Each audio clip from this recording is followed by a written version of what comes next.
Welcome back, everyone. We will reconvene to open session at 5:52. The board met in closed session, but no action was taken. Is there a motion to approve student disciplinary cases 62, 64, 65, 66, 67, 68, 69, and 70 as recommended? So moved. Second. Can we call for the vote then, please, Mrs. Roebuck? I'm an aye.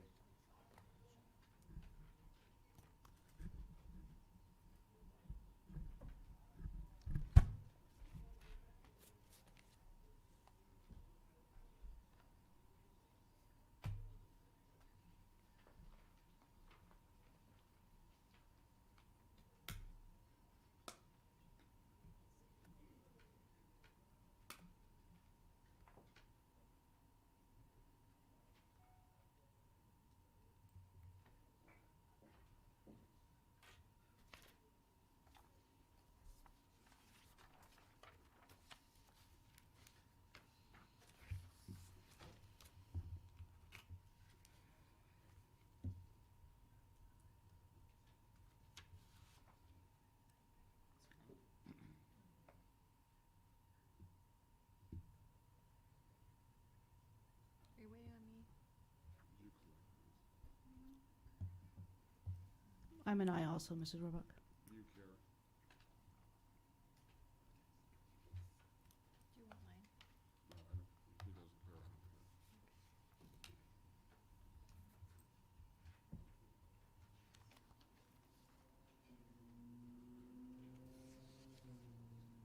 Okay, motion carries 4-0. I invite everyone to stand for the flag salute.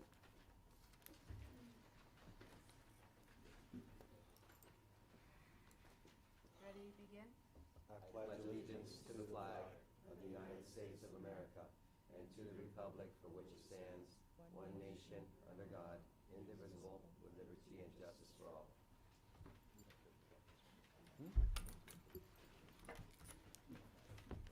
Is there a motion to approve the agenda? So moved. Is there a second? Second. I'll call for the vote then, please. I'm an aye, Mrs. Roebuck.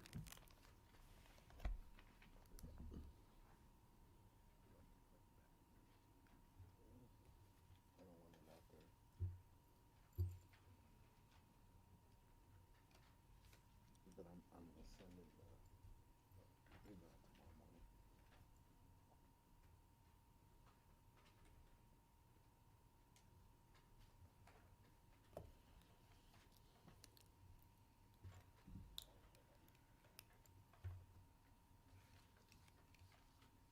Okay, motion carries 4-0.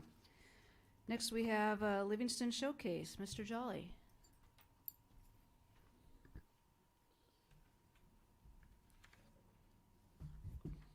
Good evening.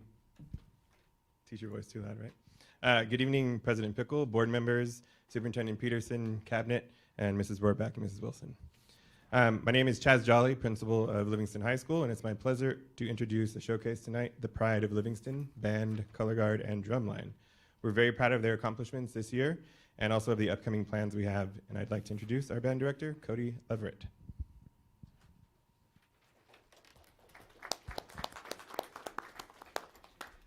Good afternoon, and thank you, Mr. Jolly. As Mr. Jolly stated, I'm Mr. Leverett, the music director at Livingston High School. This is my 6th year at Livingston, and I'm beyond proud of everything my students have done and accomplished this school year. So, over a typical school year, our ensemble performs 30 times. These 30 or so performances include Livingston High School sporting events, local parades, rallies, band reviews, and festivals. As any band parent, band member, or alumni knows, these days are demanding. Students wake up early, they rehearse hard, and they perform harder, and they get back home late. But over the course of a full school year, these students get the opportunity to be a part of something greater than themselves. They get to learn skills that they will take beyond the music department, and they get to leave a legacy behind that will be remembered by future music department students. We are so grateful to be playing and performing this year, and the Livingston High School Music Department is proud to be back as the soundtrack of the high school experience at Livingston High School. Now we're going to hear about the department from some of our band council students.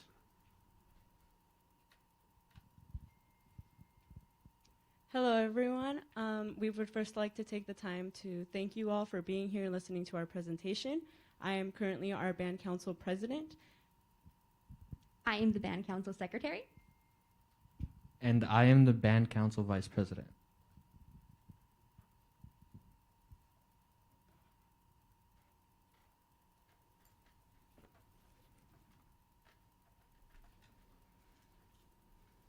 So with the Pride of Livingston, we offer a variety of ensembles for our members to partake in. Our two main ensembles are our marching and concert band. These ensembles involve every single member of the Pride of Livingston. These are also our concert ensembles. Like Mr. Leverett mentioned, these two ensembles participate at band reviews as well as concert festivals. Our second ensemble is a much smaller, condensed ensemble. This is our jazz band. With the jazz band, we focus entirely on jazz music. The next two ensembles are our chamber and percussion ensemble. These two ensembles were started very recently. The chamber ensemble was started last summer, and percussion was started this semester. The chamber ensemble meets every Saturday with a select group of students in order to play music at a much smaller scale. The percussion ensemble, like the chamber, meets every single Saturday to play percussion music. Our next group is our color guard. The color guard plays a very important role in the Pride of Livingston. They choreograph routines for our marching band, pep band, and also for any sort of performance they choose to do at our concerts. Our next group of students is our choir. Our choir is a group of students that perform with their vocals entirely. They performed recently at our spring concert. With the Pride of Livingston, we also offer the AP Music course. In AP Music, we study for the AP Music Theory test. What we study in AP Music Theory is essentially the basics and fundamentals of music in a much more in-depth scale. Our final band is our pep band. This also involves every single student with the Pride of Livingston. With the pep band, we perform at rallies, football games, and other activities that the school asks us to. With the Pride of Livingston, we have a total of 70 members in our main ensembles. Demonstrating the 4 C's. The first one is communication. We demonstrate communication by receiving feedback from our section leaders. Section leaders are students that lead different instrument groups, and we also receive communication from older members during rehearsals. Band Council presents relevant info during our monthly Band Council meetings. This information ranges from fundraisers, reminders of upcoming events, and different opportunities available to everyone in band. Next up is collaboration. When we perform, we collaborate and work together to create music. Any help needed with knowing your part, knowing how a rhythm goes, help with marching, etc. can be given through sectionals. Sectionals are student-led groups where members practice what they need during lunch or after school. Our next 4 C's includes critical thinking. The Pride of Livingston provides students with critical thinking skills by allowing them to plan events, specifically the band council ourselves. We plan many fundraisers. We also do our concert and other events like that. It also allows them to be challenged with complex music problems as well as stylistic considerations and interpretations. Stylistic considerations and interpretations are often thought of on the spot when reading music or progressionally through playing it. It's not something that is specifically written a lot of the time, so it's something that students really have to think about to discover. Our next 4 C's is creativity. The Pride of Livingston provides students with an opportunity to improvise, arrange, and play music. This allows them an outlet to express their creativity. It also allows them opportunities to compose and transpose music, which also allows them to express their creativity. In preparation for this board meeting, we asked a few students how they felt about the Pride of Livingston, and this is the impact we had on them. With the students we asked, they all said they felt safe, happy, and accepted inside the Pride of Livingston.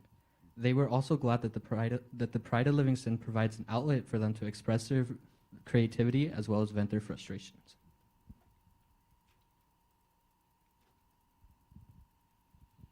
Next up, we have our program highlights. Here we have a few competitions from this school year with awards from our overall band, color guard, and drum major. We also have our upcoming Disneyland trip/performance, which happens every other year. And an accomplishment from this year alone is earning the highest music score across all MUHSD bands that competed at either the Lincoln or Fairfield Band Review. We would like to take this time now to talk about one of our annual fundraisers.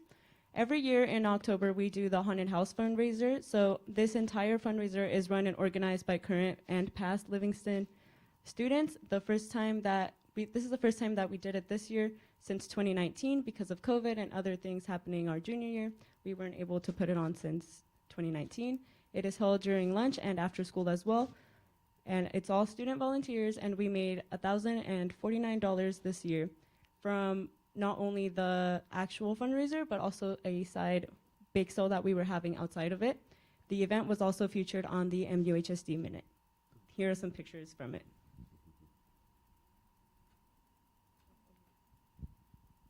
So some other fundraisers include the Van Wyck Chocolate fundraiser that we hosted in February. This was our most successful fundraiser. The Van Wyck Chocolate fundraiser involved purchasing boxes of chocolate in which students sold each individual chocolate for $1 each. This fundraiser made us $2,555.05, and we used this money to pay for our Disneyland costs. Another fundraiser we hosted this year was our Valentine's Day Serenade. This fundraiser was hosted by our chamber ensemble. The chamber ensemble played music for couples in a small, intimate environment to provide a more authentic Valentine's Day experience. Our final fundraiser is our Panda Express fundraiser.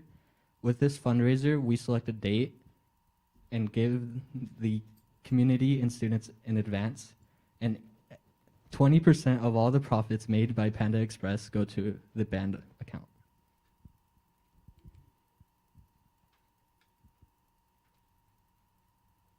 The Livingston Festival of Bands. Our first band review will be hosted here at LHS on May 7th. Not only is it an exciting opportunity for us, but it's also an opportunity for school clubs and student organizations to fundraise by selling snacks. In total, we're going to have 12 organizations and 23 performing ensembles join us, one of which is the Merced College Jazz Ensemble. Competitions offered at this band review include parade, street percussion, jazz, and concert ensemble. Our booster organization is accepting donations in order to help afford costs for this event. Our entire program is very excited for this opportunity, and we want to make it as memorable as possible.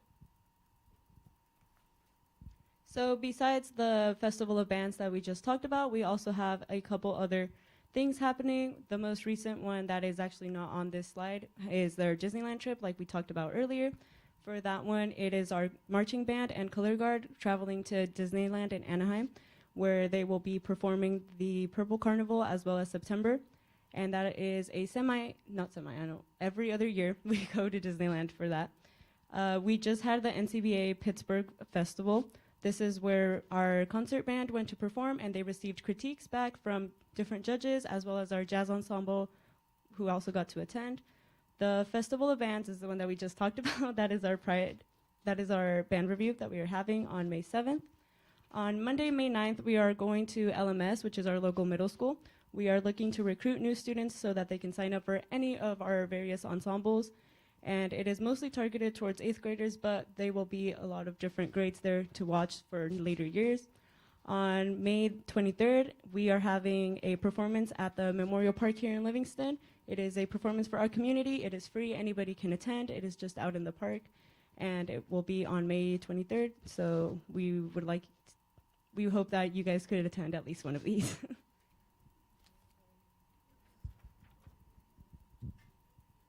So we would like to have this opportunity for you to ask any questions if you have any. I just wanted to say thanks for coming and being here in person. I think you're the first students in person to present to us, so in 2 years. So thank you very much. It's great to hear from you. Love the way you tied the 4 C's back to band and everything that you're doing. Good luck with your band review. That's awesome. Thank you, and thank you for allowing us this opportunity to present once more. We would just like to reiterate that we are still accepting donations for our band review. It is a very large cost, so if you have a business or if you just have money to spare, that would be great. Thank you.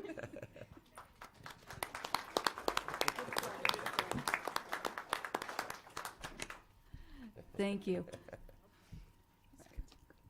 Mr. Jolly, principal's report. Great, thank you guys. Can we give him one more round of applause? Hey. A lot of time goes into that. So it's my pleasure to talk a little about Livingston High School and things that have happened this year, where we're at, what we're working on, and maybe celebrate a few things we've been working on. So we did just go through our WASC mid-cycle review, so that's our accreditation process. It's an awesome opportunity and a process to go through to just look at the school, what were the needs that were identified 3 years ago, what progress have we made on our report and our action plan that we had, and what do we want to keep on working on. So it was great. One of the things I thought that was wonderful is the committee really did notice and mentioned it explicitly as a strength that our staff is very cohesive, caring, and very professional and student-centered. So I thought that was huge. I think it's important, first of all, it's true. We do have an amazing staff here, and I think that's worth recognizing. They noticed we do have a ton of programs in place. They noticed the procedures. They really appreciated a lot of the counseling and other kinds of support services that we had. They were impressed that that was a priority for our school and our district as well. So thanks to everyone who's always been a part of that. And so it's nice to stand out as an awesome school and part of our district.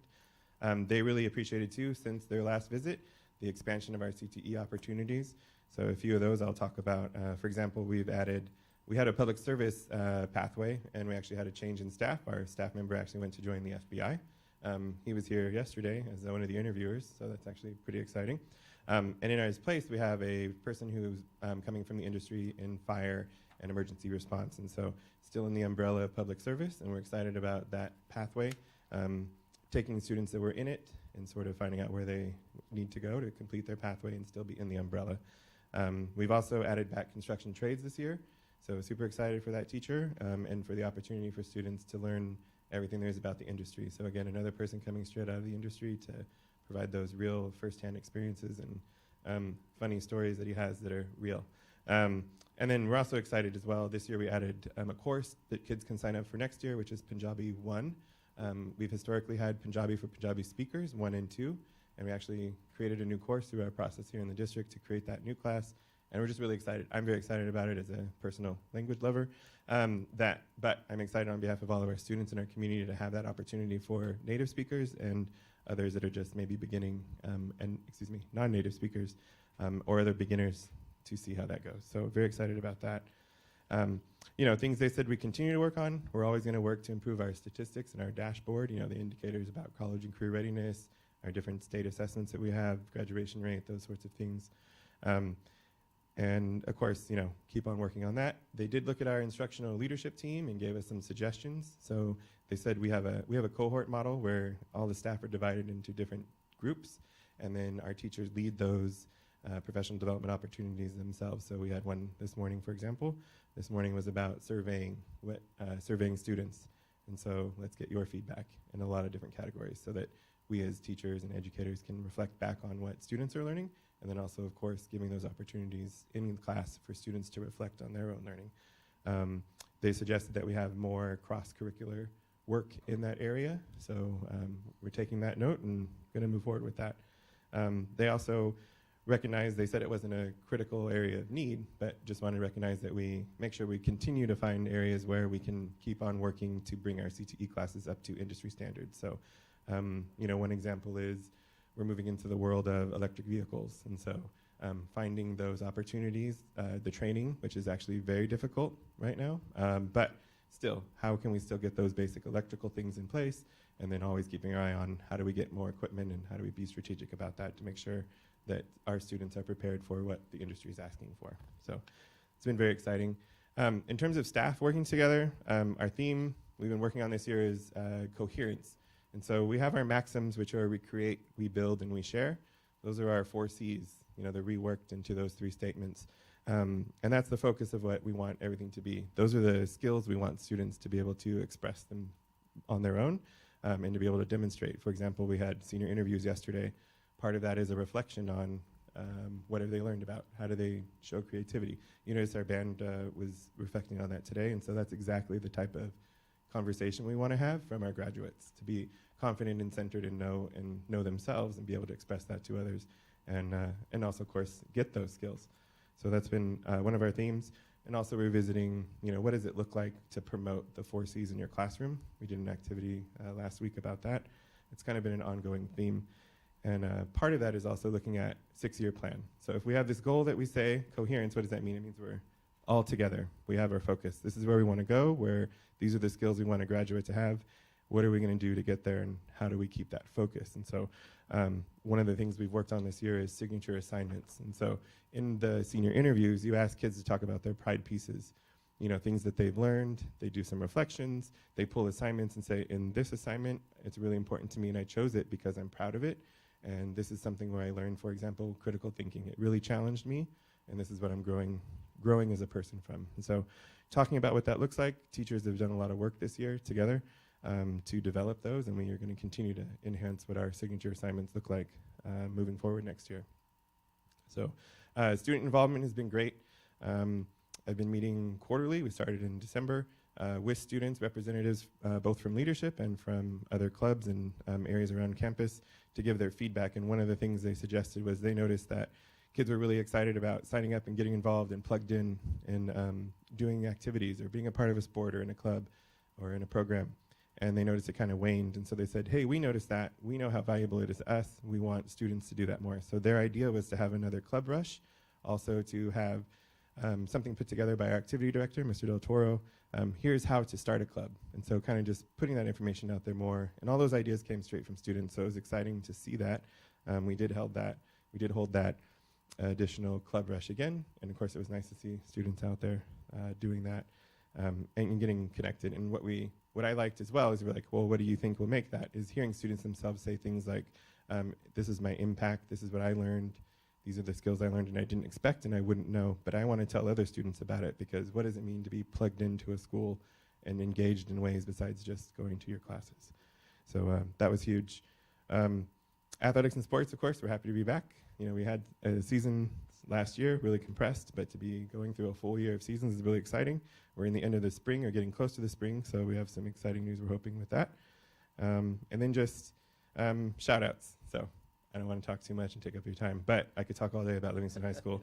But I just want to say I really do appreciate our staff. I think we have amazing staff, we have amazing students, our parents, and our community. And so I just think it's worth saying publicly and sharing that out loud. So that's what I have for you guys. Any questions for me? I just have one, Mr. Jolly. First of all, thank you, and you do have amazing staff and students. About how many clubs do you have here at LHS, offhand?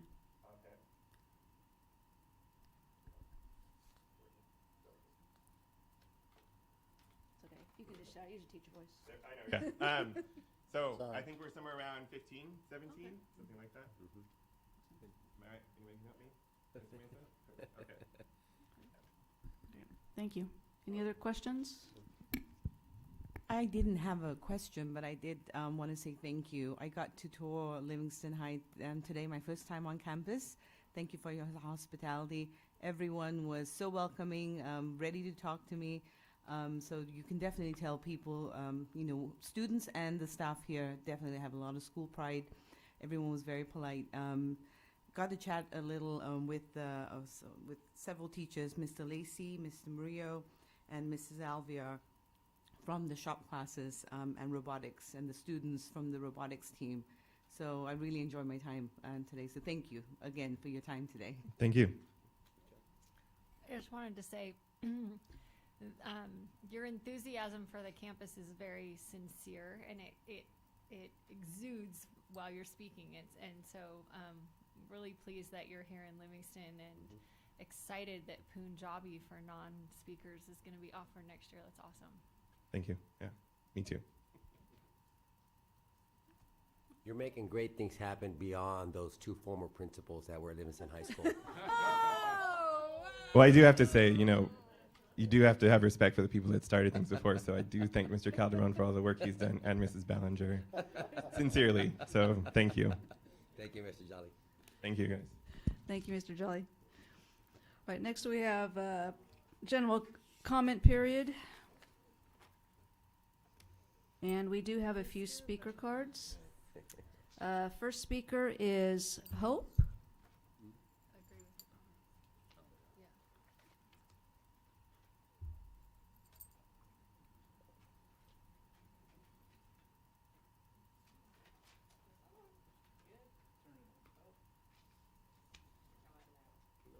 takes just a second.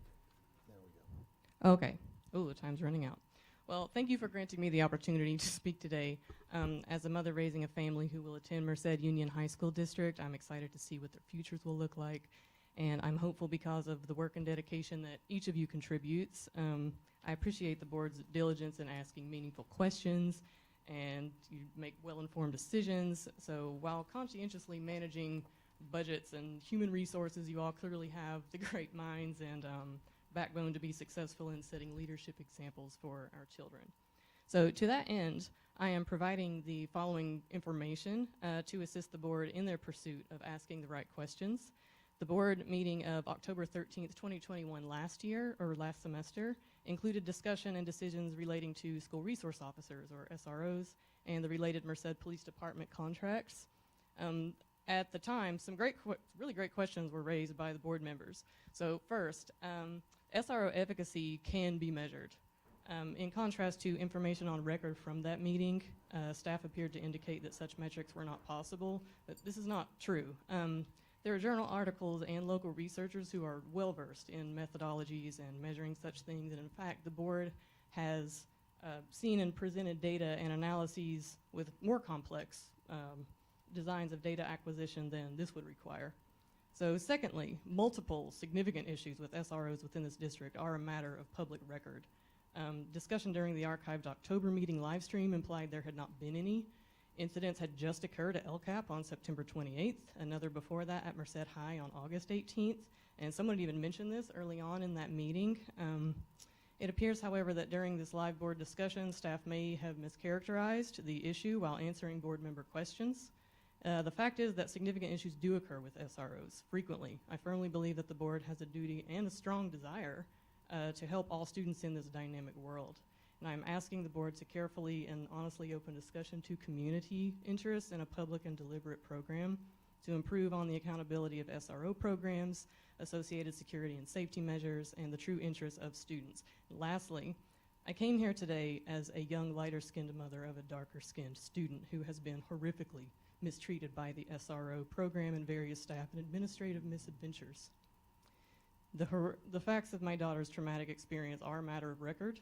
I do not intend to make this plea about race, motherhood, or personal attacks. However, in the same October meeting, which is publicly archived on video, a representative from the Merced Black Parallel School Board who had access to district SRO data was apparently disregarded by staff on this topic. I am here as a mother and a psychologist, and the board is clearly a champion of diversity and prosperity for all students. I call on the board to investigate and correct ongoing SRO issues and adaptive management for the sake of our entire community. We all realize protection shouldn't distinguish what color anyone is. They're all young humans. Thank you. Thank you for your comment.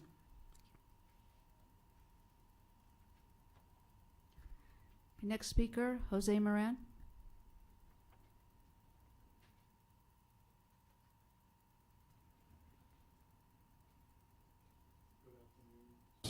Okay, testing. And well, first of all, welcome to the best city in the county, city of Livingston. Glad to see you all, and glad to be doing this in person. So, but before I start, even though my time is running out, I'd like to pass out some informational pamphlets real quick.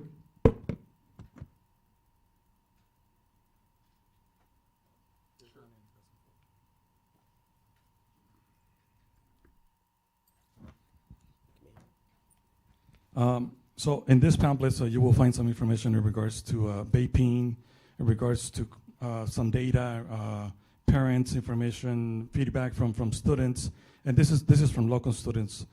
Even though this is local information, this problem is everywhere. This is not just Livingston High School, middle school. This is everywhere. But we need to do this one school at a time, one community at a time, and then later we can get together and do it as district-wide and stuff like that. So this Monday, I had the opportunity to attend an informational workshop here in the same room, and there were a lot of parents that had very good concerns, very similar to what I heard in other schools and cities. So this is not unique to Livingston only. And some of those concerns were, what are the schools doing? What are the administrators doing? What's going on? I mean, access to vaping and stuff like that. And I understand that schools can only do so much because whatever you do, we got to do it within the boundaries of the school setting. And then there's other things that can be done outside of the school setting, but then that has to be done by somebody else. And thankfully, I appreciate and thank you to Mr. Jolly for making the time this morning to meet with me last minute. And so the reason that I'm here is not as an elected official, but as a community member, as a parent, and as of Monday, because on Monday I saw 8 parents here with the same concern. Most of them did not speak the language, but sometimes it becomes a barrier. But their concern was, it's unique. And even though one of their parents mentioned, even though my son is a senior, I'm still concerned for the rest of the students. So after meeting with Mr. Jolly, I believe that this is something that could also be, I'm sure that the board is very aware of the situation, but we just need to be add more effort into the bucket, and because it's got to come down, and it starts with you. So I just want to say thank you, and please read the information here. And eventually, within the next few weeks, I will be reaching out to each one of you, and hopefully we can have time to sit down and chat a little bit more about this. Thank you. Thank you, Mr. Moran. Okay, next speaker, Maribel Garcia.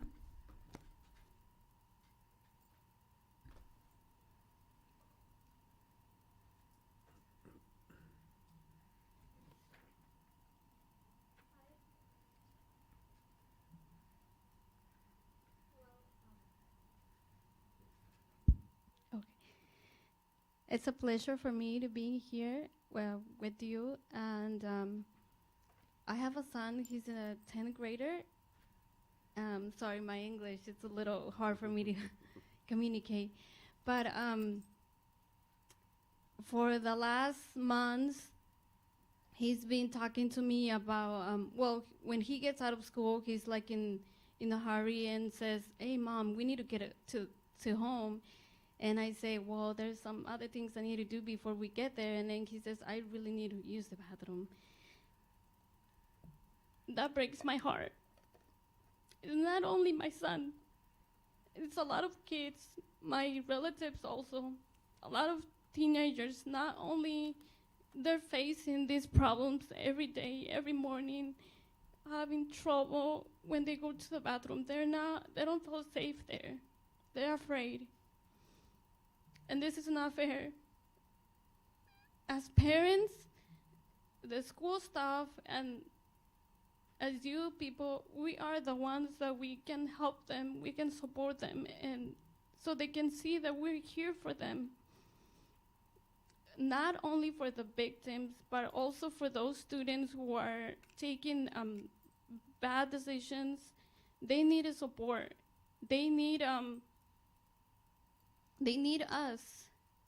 This is a new situation for all of us. And I know that we need to take new decisions, and it could be hard, but it's not impossible if we all unite and work together. And that's what I'm asking. If we can reunite and help these students achieve better, because I know it's possible, and it takes someone to stand for them. And I have another student who's gonna be here next school year, and I want the school to be a better place for my son and for all of other students, because they deserve it. And I know students are going for hard situations because all this new stuff going on. It's I could say traumatic for them, It's hard for them, it's hard for everyone, but that's another reason why they also need our support and more like school stuff that they know they can rely on, that someone is going to be there for them, for the students, to help them out. And I hope something can be done so then they can improve their behavior, and it could be a nicer school for them to learn. Thank you.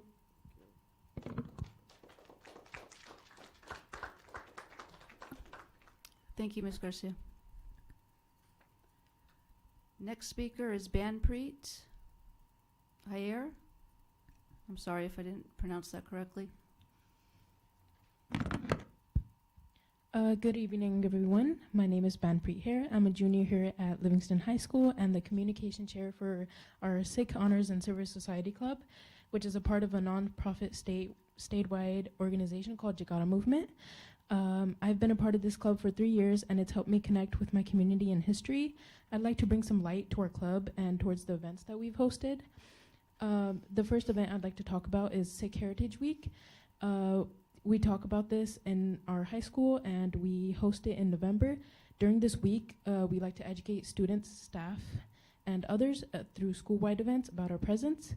Secondly, I'd like to talk about the care packages that we make for the unhoused community. The students of our club came together and assembled care packages to distribute in Atwater and Merced. This project was a great way for us to understand our privilege. We also make goodie bags. We made goodie bags in the past for Mercy Medical Center to thank our healthcare workers last year, who helped us nonstop day and night throughout the hard times in COVID. And this club has helped me gain confidence and to always share back within the community. So myself, along with my club members, are here today to participate in this board meeting because we like to come to these type of events and listen to everyone's opinions about our club and what our school board does for us and our school. So thank you very much for your time.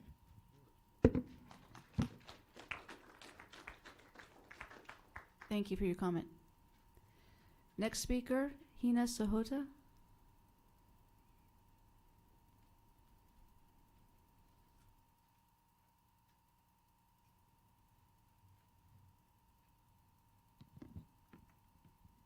Hello, my name is Hina Sahota. I am the Campus and Community Chair of SHSS Club at Livingston High School. I've been a SHSS member for 3 years and an officer for 2. Our club has multiple events to teach our students and members about Punjabi and Sikhi culture, the power of seva within the community. Last semester in November, we had celebrated Sikh Heritage Week on campus. This semester, we are currently celebrating Vaisakhi on campus. Vaisakhi is tomorrow, and in hopes of getting our staff and students from different cultural backgrounds to participate, we had passed out food and shared information about the importance of tomorrow, especially because of the farmers' protest, which was happening for over a year. Vaisakhi Vaisakhi is the solar new year and the harvesting of crops, it means, so it's a very big, it's in my culture, Vaisakhi is when Sikhi, our religion, had started, and it's the birth of Khalsa. We would like to ask the school board to keep such celebrations in mind and join us next school year. Thank you. Thank you very much for your comment. Next speaker, Harman Gill. Testing. All right, good evening to everybody here. And I would like to first say, as soon as I heard I was going to give a speech, I was all on YouTube searching up best Oscar speeches, Matthew McConaughey, Brad Pitt. I was going to wing it, but I changed my mind. I'll stick with the script. Hello, my name is Harman Gill. I'm a first-year member of Sikh Honors and Service Society Club. I wanted to share that just this first year of being a part of SHSS, I've had many great experiences and opportunities. Nishan is a conference that was hosted by Jagara Movement during break and has been one of my favorite memories. Honestly has. Nishan is a statewide conference hosted for high school students. I've learned so much about different colleges, career options, and built a bond with other high school students from different areas in California. Overall, SHSS has helped me connect further with my roots. And I would also like to give a shout out to my friend, Rajan. He was also involved with all the festivities over there at Nishan. It was just us two representing our great town of Livingston. I just want to say thank you guys. And yeah, thank you guys. Thank you very much. And our last speaker is Eric Roberts.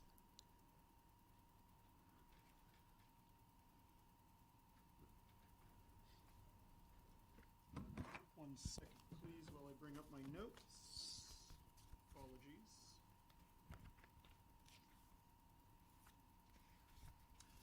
My name is Eric Roberts. I'm a postdoctoral associate and research scientist over at Lawrence Berkeley National Lab. I want to begin today with a statistic. And that is that students with disabilities represent only 12% of the total student population, although in the 2015-16 academic year, they accounted for 28% of all arrests and referrals by SROs in the United States. This is from the U.S. Department of Education circa 2018. Now, whatever your opinions may be, whether you believe arrests or increased expulsionary discipline promote safety or not, we cannot be wasting money at frivolous philosophical assumptions that have no empirical basis on intervention success, namely dumping education monies to pay salaries of police officers who are barely trained in even a fraction of what counselors, paraprofessionals, and other licensed personnel are uniquely certified to manage. And that's the gist of why I'm here today. I want to come together and I want to just please have you consider some alternatives to where this money is going. Now, what is decidedly not philosophical assumption are peer-reviewed, published studies in the United States and internationally, which have shown that police presence on campuses not only fails to increase campus safety, but actually increases the risk of student exposure to use of force, makes students feel less safe, increases attitudes of mistrust towards educators, and limits students' ability to conceptualize school as a place of learning rather than an institute of surveillance. Now, a couple quotes. Studies find among California and middle and high schools suggest that increasing SROs does not improve school safety. We recommend that educational decision makers, such as yourselves, seeking to enhance school safety, consider the many alternatives to programs that require regular police presence in schools, from criminology and public policy from 2020. Another, in sum, this body of research on SRO suggests that the use of law enforcement personnel may be counterproductive and perhaps only increases the detection of crime rather than the deterrent of crime. And lastly, and most comically, a pro-policing journal reported that SRO's effectiveness in preventing violence at schools yielded only mixed results. I don't know why some district parties would be invested in obscuring the problems with SROs across our district from you or the community, but my concern is that we're being marketed to. That real, actual business operations and your decision during that October meeting were intentionally lubricated to move forward with deciding whether or not to renewing the contracts in place of SROs across our campuses was a good idea. Just after the staff presentation, of course, the board wrote Merced PD a blank check. I just want us to all consider where else that money could be going, considering that yearly SRO contracts, most comp for Merced PD officers is almost twice the average salary of mental health counselors, also considering that 1 in 4 houses is in poverty in Merced, double the rate of the California average. Thank you.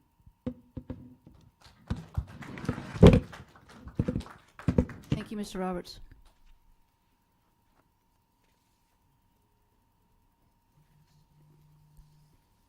Moving on to reports, discussions, MUHSD and MUHSD TA initial proposal for 2022-23. Mrs. Ballinger. Good evening. The Education Employment Relations Act, EERA, requires the district and its bargaining units to sunshine their initial proposals prior to commencing negotiations. The sunshine process is described in Government Code Section 3547. The district is required to present its initial proposal at a public meeting to enable the public to become informed and have the opportunity to express public comment. Following such public comment, the governing board must adopt the district's initial proposal at a subsequent public meeting. The current contract between the district and MUHSD TA is effective July 1st, 2021 to June 30th, 2024. Please consider the sunshine of identified interests of MUHSD. Article 11, work year and hours of work, we will propose language regarding the grade book. Article 22, fringe benefits, will propose fair and equitable compensation to recruit and retain qualified staff. Article 23, remuneration, will propose fair and equitable compensation to recruit and retain qualified staff. In addition, the district requests that the parties mutually agree to examine the teacher evaluation system redesign MOU from November 12, 2015. Please consider the sunshine of the identified interest from the MUHSD TA. Article 20, progressive discipline, will propose that the ambiguous language in this article be stricken or recrafted with the intent to explicitly include just cause and due process for all discipline. Article 22, fringe benefits, will propose an increase to attract and retain qualified educators and in line with the funded COLA and other resources the district has received. Dates throughout the agreement will change to reflect the duration of the agreement and other similar changes. And then Article 23, remuneration, will propose an increase to attract and retain qualified educators in line with the funded COLA and other resources the district has received. Dates throughout the agreement will change to reflect the duration of the agreement and other similar changes. The District Teacher Association also requests that the parties mutually agree to examine and include in the body of the collective bargaining agreement the existing memorandums of understanding where applicable. And then the association is also open to a multi-year agreement with limited reopeners. Thank you. Thank you, Mrs. Bellinger. Next item, Superintendent Goals Update. Dr. Aguilar, Mr. Johnson, Mr. Inigas.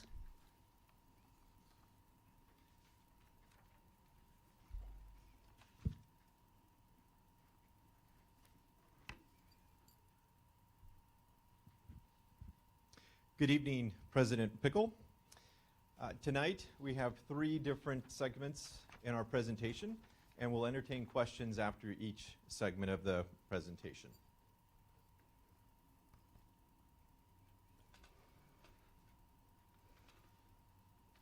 So our counseling superintendent goal reads, set and coordinate the measurable expectations for counseling services that all students should receive and identify how that will be tracked and reported. To this date, we have met with all counseling service providers to align all counseling services, set clear outline of services, and to identify providers for the services. We're now between that 3rd bullet and the last, which is what we will do next year, which is implement and evaluate services. Through the process, we have come up with this school counseling program model. And this work is a culmination of Dr. Trish Hatch's work and all of the feedback that we received from our counseling providers. So you will see everything outlined in different tiers. You will see 3 different lanes that these tiers live in, which are academic, college and career, and the social, emotional, and the behavior piece. More importantly, I want to bring your attention to the data elements below. Yes, the font is small and there is an attachment, so my apologies for this being so small. But in the attachments for our viewers tonight and for all of us in our audience tonight, if you print out the PDF, it's much, much easier to read. The data elements, where we're going to pull the data, are listed here below. What we have left to do with all of our service providers is how. So more specifically, we want to make sure that we ensure that the services students are getting are effective. We know the data elements and where we're going to pull those. And in order for us to bring that last piece to you, we will need to meet with all of our school counseling teams one last time.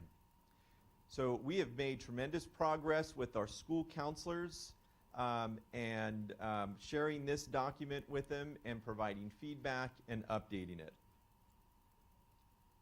The second part of the work, you will see on the right-hand side the interventions provided by. You will see the different service providers. So the previous graphic is simply for our school counselors. This is our multi-tiered, multi-domain systems of support for all of our students provided by all of these folk that are at the top of that document. Again, following Dr. Trish Hatch's work, we took everyone's feedback and put everyone's feedback on top of Dr. Trish's research-based model to come up with these tiers. We are very, very proud of the work that we've done thus far, the feedback and the processes that we have followed. We are one more step removed from bringing you back a completed process with measurable indicators of the effectiveness of the services that our students are providing.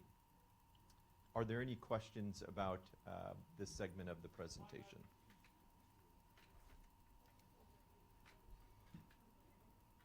Dr. Aguilar, what would be considered as measurable expectations? So you think of something quantitative that we can give you to ensure that the service is being provided. If you look at the data elements below, A through G completion rates by cohort, graduation rates, those are metrics that we have. Right now, what we want to ensure when we're looking at the effectiveness of it is what data we're going to pull so sites know. This is not an I gotcha. These are the services that we want to ensure that our students are getting. This is where you're going to put the data in areas, for example, and when we're going to pull it so that we can give you quantifiable data of the effectiveness of the services being provided. So with something like this, and I'm thinking more like tier 1, so we have a, I think in the Pulse or something, we had the update on students with Fs. So counselors, or those counselors have already started meeting with those kids to kind of target their next level of interventions or supports? That is correct. Okay.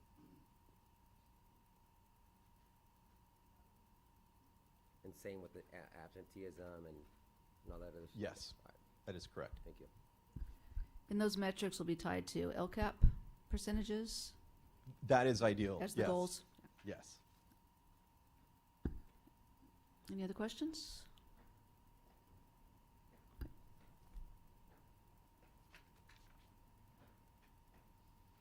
Oops, I'm going the wrong way. These clickers are way too fancy.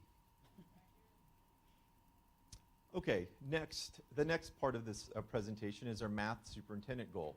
The goal reads, set the measurable and reasonable expectations of growth for all students in math in a more meaningful way than CASP scores. Okay? What we have done to this point is we have implemented a new curriculum. We have set training dates throughout this year to meet with all of our teachers.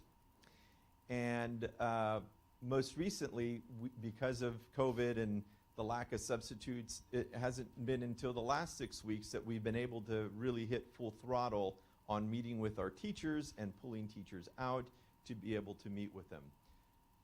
One of the pieces of feedback that we got from our math teachers was to allow them to meet in subject level groups so that they can help with the process of setting this goal in a measurable way. So what we have done is we have set meetings with all of our subject level math folks, which are here, for our integrated 1, integrated 2, integrated 3, and our integrated ABC. We will be meeting on these dates, and during those dates, we will be discussing, or we will have professional trainers that will come out and work with our teachers, but we will also give teachers an opportunity to look at the essential standards and then also introduce them to a program called Edulastic, which is a testing platform. So the goal is for us to have them refine their goals, or I'm sorry, the essential standards, to have them take a look at the standards that we currently have, really reorganize the curriculum that's in Carnegie to align to those essential standards so that they can best utilize the testing platform so that we can provide quarter 3 and quarter 4 assessments to all of our students. Eventually, we're going to want to give those benchmarks in every quarter. But again, because of the delay in being able to pull out teachers, we want to not rush this. We want to give them plenty of time to meet, to digest what we're asking them to do.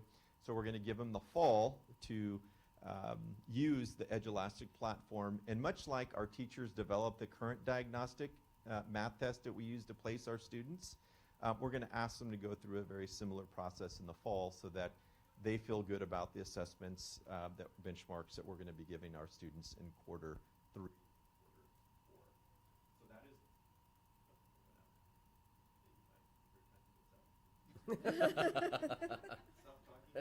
Teacher voice, you're fine. So that's where we are with the math goal. Are there any questions? Is there a baseline that you can build from today that you know of? I mean, we're making a pretty dramatic shift. So I think I'm hearing you say you're trying to figure out what that is so you can test for it. But I'm just wondering, we haven't started this new methodology yet. So is there a baseline you can get to today with the students we have? There isn't a baseline that we can get to today because we haven't introduced the platform for the testing, the benchmarking that we want to do. Now, many of our teachers are familiar with EdgeElastic and many are using it now, but to do a comprehensive, scaled out piece of work for all of our math levels, we don't have consistent baseline data yet. So when looking to create these benchmark assessments, are we thinking, I'm assuming we're thinking district-wide? That is correct. And everyone will give the same assessment on a targeted week or day, whatever that may be? That is correct. And then use that data to drive decisions? That is correct. But very different from the past. Gotcha. More open-ended. But part of that, like, I'm sorry, but part of that, like Mr. Lopez said, was there will be something in that plan as to the now what. So we have the data, how do we use that data, and then how are we using that to actually make a change in an instructional practice in the classroom. That is part of correct. that. And I always go back to the process that our teachers use to create the diagnostic. There's a reason why it's not only multiple choice or multiple choice at all. It is a handwritten test because our teachers asked to see the thinking, critical thinking behind how students are getting to an answer or not getting to an answer. So there's partial credit. You're getting credit for the thinking. And I think that's what Mr. Peterson is referring to when he says it's not your traditional assessment that we're looking at. And this assessment applies to incoming ninth graders as well? Yes, so the assessments will be for all our integrated 1, 2, 3, and ABC students. Okay.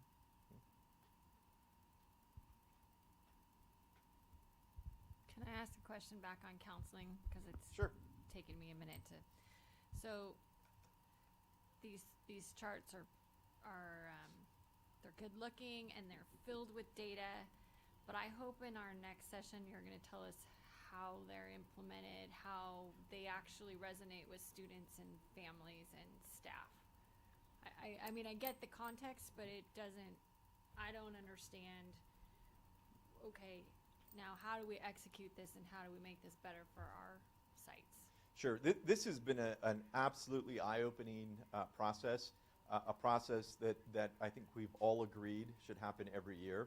So my goal, once we complete those last meetings and we come back with the metrics, there are groups of folks that help create this, and my goal would be to bring them here to report to you the process, and to your point, share with you what all this means that's on that chart.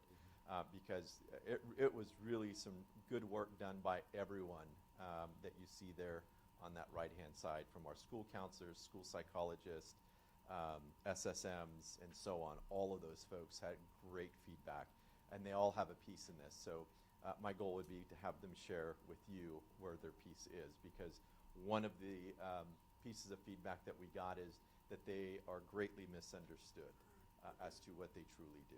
So my goal is to bring them back and have them share with you.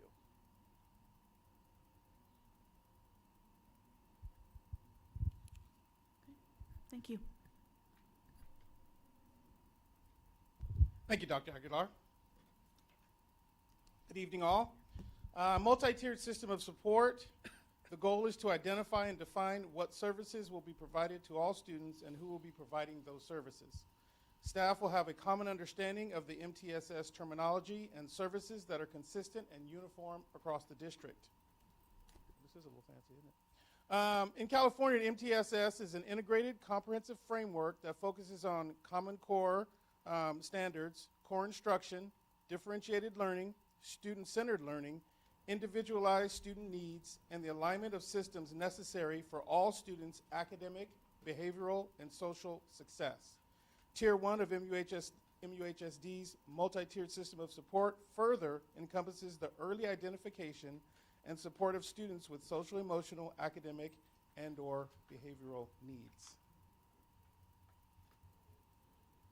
On the way. All right, the terminology that I spoke about in the services are on the board. The first one is working on high-quality instruction, which includes institutionalizing use of must-haves, which are things we want in everyday lessons, evidence and standards-based curriculum, essential standards, student-centered pedagogy, and evidence-based support. MTSS also encompasses school expectations, setting school-wide goals based on your missions, your visions, and your maxims, and then acknowledging students when they show behavior towards a success or towards a school goal. So that one's all about tying school goals directly to classroom level instruction. Why are we doing this? Here's our goals for you. This is the relevant piece in the classroom that will get you there. Academics, behavior, and social emotional, much the same thing, but a little different.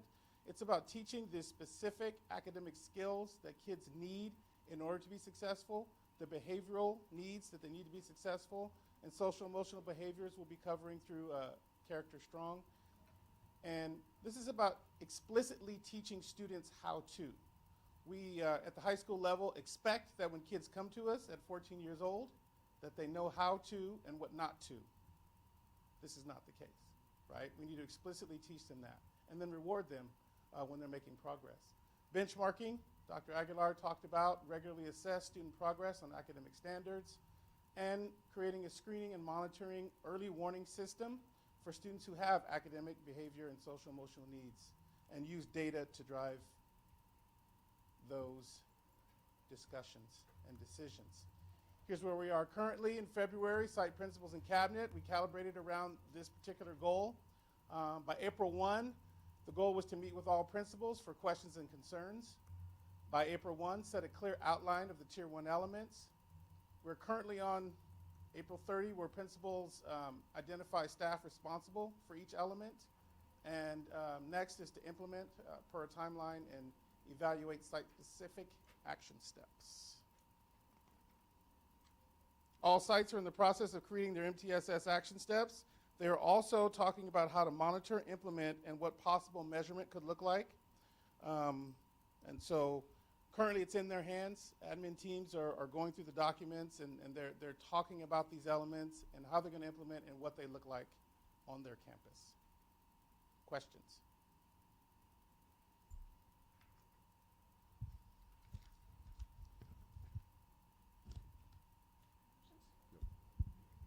Thank you, Mr. Johnson.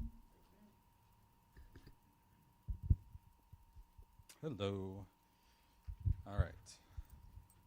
I'm in charge here. All right, so our goal update for communications. Last month we talked about the communications audit through the thought exchange as just a place to start, see what people thought about what we do and how we can improve. Got some great feedback. And then which we will be incorporating into our new communications plan, which we'll get to in just a minute. What we've done since then is we've asked sites to fill out a template, which I'll also show in just a minute. But the first thing we wanted to do was kind of just define what it means, what meaningful two-way communication is. So meaningful two-way communication is defined this way. It promotes stakeholder engagement and inclusion.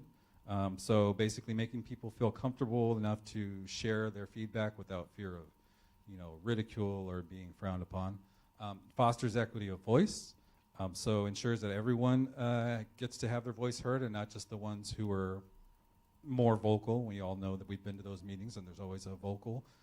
So also provides district staff insight and input for consideration in planning and decision making, and that's basically the LCAP process, which we're going through currently. And for anyone watching and in the room, you can go to MUHSD.org and click on the thought exchange, and please provide your feedback because there's a little bit of time left to get your information in there. And then the next one is contributes to academic, behavioral, and or social emotional development. That's where we need the most work, I see, and I think that you'll see where that fits in the template that we're about to show. You've all had a chance to look at this template. I just blew it up for presentation's sake, but this is basically the template that was in the link that was in the draft board agenda. Thank you, Cheryl and Torin, for your help putting this together. So you'll see that we've broken down the communication into three distinct segments. There's this one right here, which is a strategic. It contains how sites communicate directly with parents, families, and the communities. So here's where we would put the feedback that we got from the thought exchange about, improving response times to emails that, go to staff. So that's where that would fit into this segment. And then the next segment is about telling our story, basically brand management. Who we are as a school and a school district. Anyone that looks us up, what are they going to find out about us? And how are we setting ourselves apart from other schools and school districts? What makes us unique? Those are some of the things that would fall under this category. And then the third segment deals with social media and website services, which is basically our face, right? When people, when they hear about us and they want to know more about us, what kinds of things are we putting out there?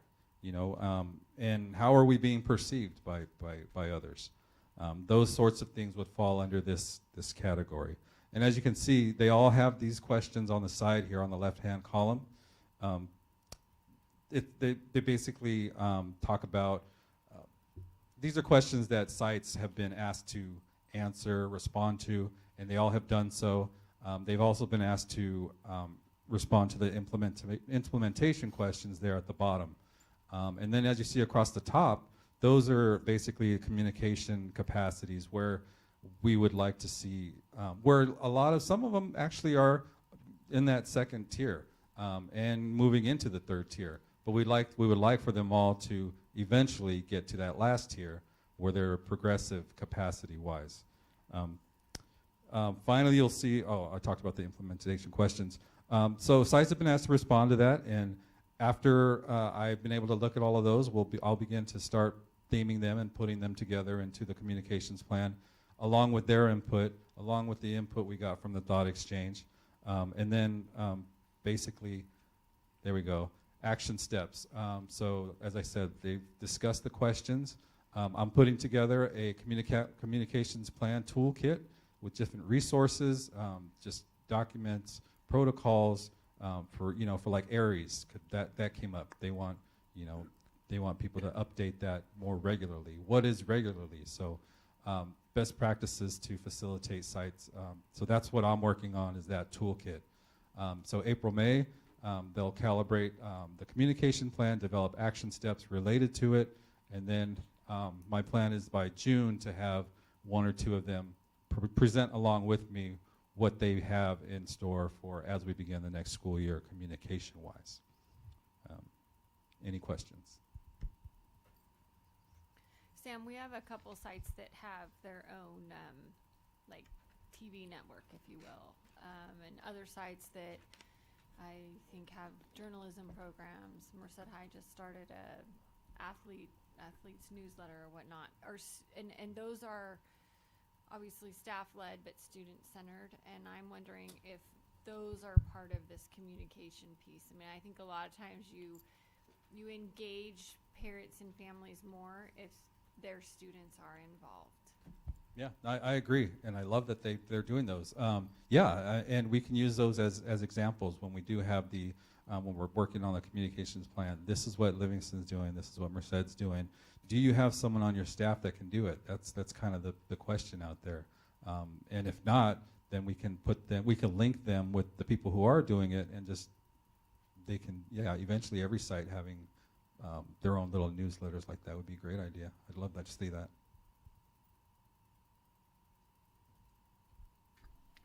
Any other questions?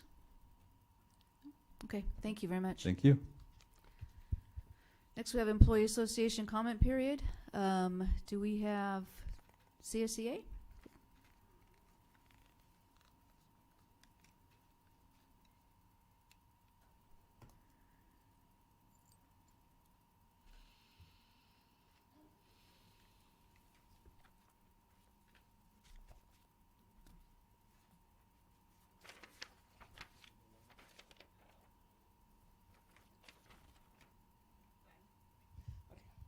Good evening, President Pickle, school board members, Superintendent Peterson, Cabinet. I just have a few updates. I'm not going to stand up here long. I wanted to share with you that we had an LCAP meeting with Dr. Aguilar, and it went very well. His team was very receptive to CSEA and open to our suggestions. We want to thank Mandy for coming in and cleaning up HR when they make mistakes and mess with the livelihood of the classified, and we appreciate her coming in and taking care of that. We want to let you know that the TA passed with flying colors. Just know it's a Band-Aid because inflation is out of control. We're hoping that next year that we will see more paras and liaisons and custodians hired for the safety and livelihood of our students. CSA would also like to keep the talks going about mental health. It's real. We want to build that bridge with the district, and I believe that we are on the right track. CSA and the district is working together for a better tomorrow for our students, staff, and the community. In ending, I wanted to let you guys know that Torrin Johnson rocks. B, hold on. Don't you have something to announce? No, no, not you. That would be great. So in July, there's a CSA conference in Las Vegas, and they are announcing the CSA Member of the Year, and our own B. McCutcheon has got that award. Yeah. Wow.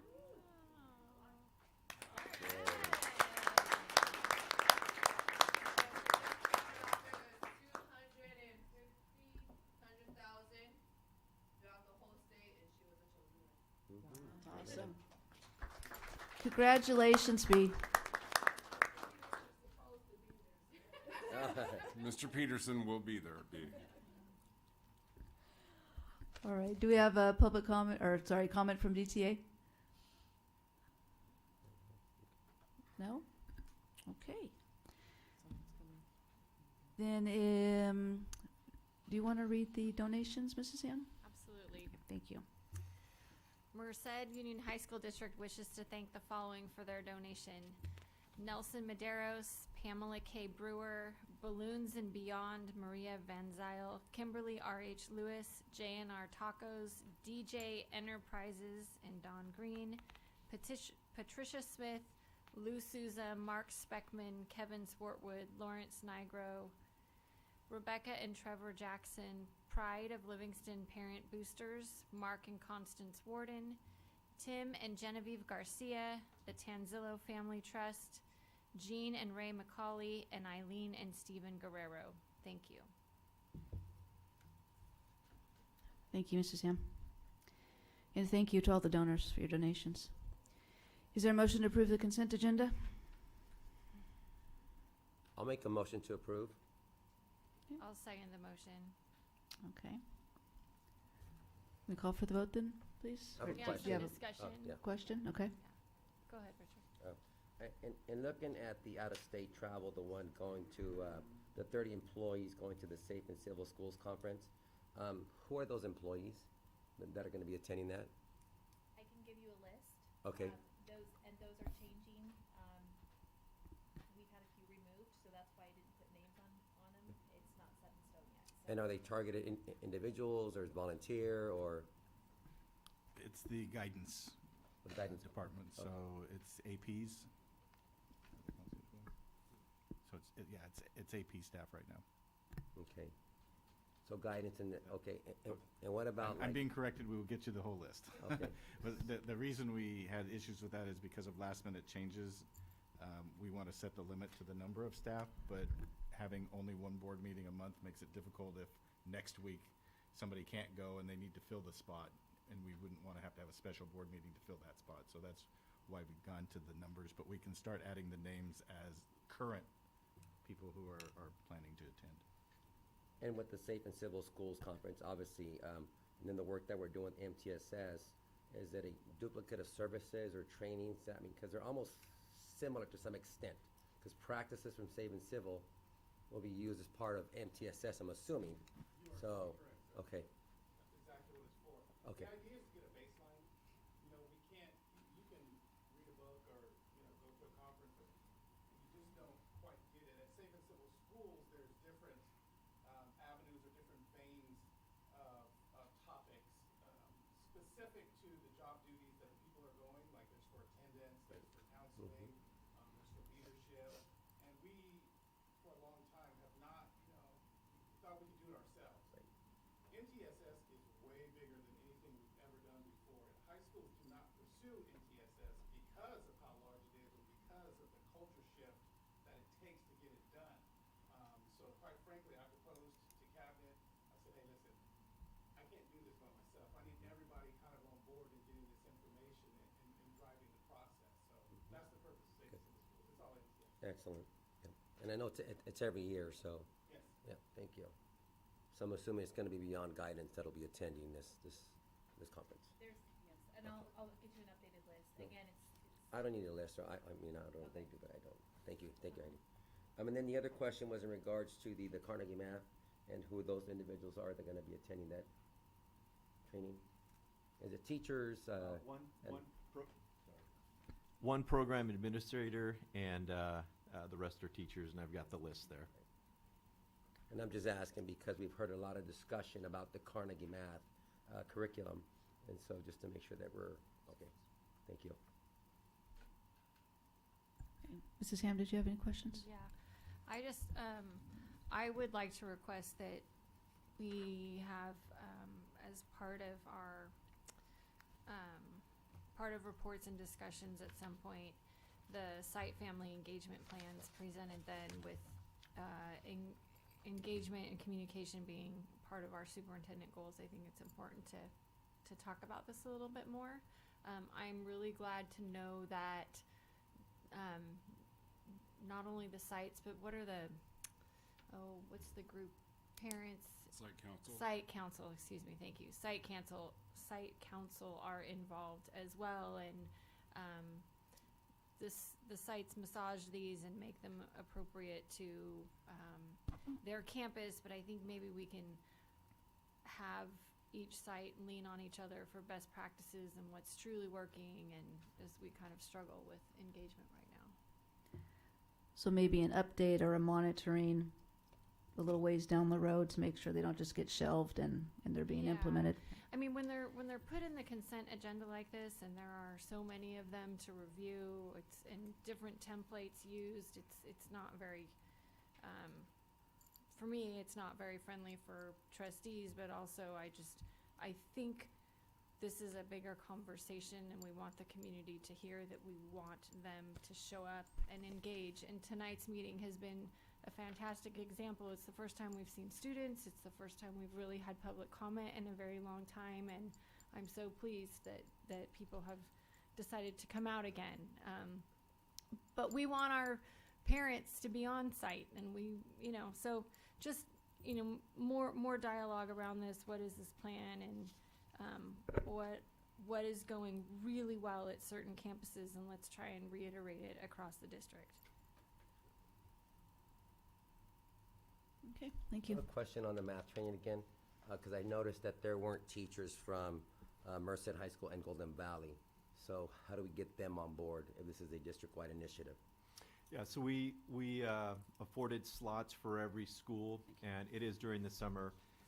So it was up to every campus to solicit this to every campus. So some teachers are doing summer school and have some other prior engagements. So I'm not sure specifically for those sites, but it was open to every site. Okay, all right, sounds good.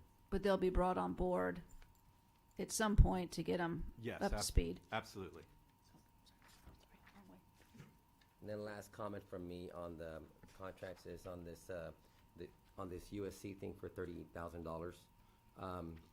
Which student population or which schools across the district are we looking to be a part of this program? So this is our CTE program, our media productions program, and it is Atwater High School that will be attending this year. In years past, it's been Atwater High School and Golden Valley High School. So And this- they are our CTE students. So is this something that we're looking to rotate campuses to attend and be a part of this? Or is this going to be just strictly Atwater High School and? It's open to any campus that wants to attend. This year, there was a concern about attending during the spring break. I think Atwater chose the spring break so students wouldn't miss the 4 days of school. And there was just concern with some of the other staff members attending during that week. Can we remind all campuses, though, that this is available? And, you know, because sometimes people forget or they're new and they don't know, and then this opportunity just sticks at one or two sites. Thank you. Absolutely. Thank you. Thank you. Okay, we have a motion and a second, so we'll call for the vote then, please. Mrs. Rohrbach, I'm an aye.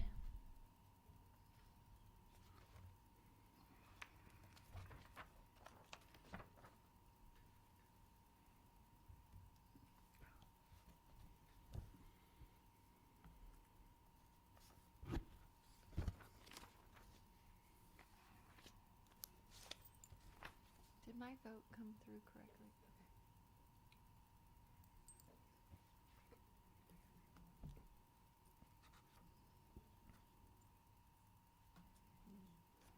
Okay, motion carries 4-0. Moving on to the action agenda. First item, Resolution 11-21, accepting the withdrawal of Weaver Union School District from the East Merced County Public Facilities Financing Authority. Mr. Calderon. President Pickle, on May 1st, 2005, the East Merced County Public Facilities Financing Authority was formed between Merced Union High School District, Merced City School District, and Weaver Unified School District. On December 15th, 2021, Weaver Unified School District gave notice of its intent to withdraw from the authority. Pursuant to Article 3 of the agreement, any party may unilaterally withdraw from the authority by delivering a certified copy of a resolution of withdrawal adopted by the governing board of the withdrawing party to the administrator and the clerk of the authority. On March 9th, 2022, Weaver unilaterally voted and agreed to withdraw from the authority. So the superintendent recommends the board adopt Resolution 1121, accepting the withdrawal of Weaver Union School District from the East Merced County Public Facilities Financing Authority. So moved. Seconded. Sorry, any discussion? Okay, we'll call for the vote then, please. Mrs. Rohrbach, I'm an aye.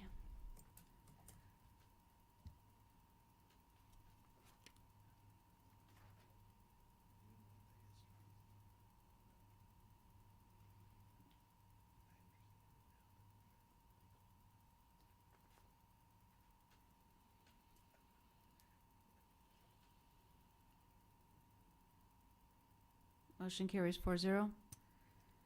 Next item is the ratification of the 2021-22 and 2022-23 school years between CSEA Chapter 252 and the Merced Union High School District. Mrs. Ballinger.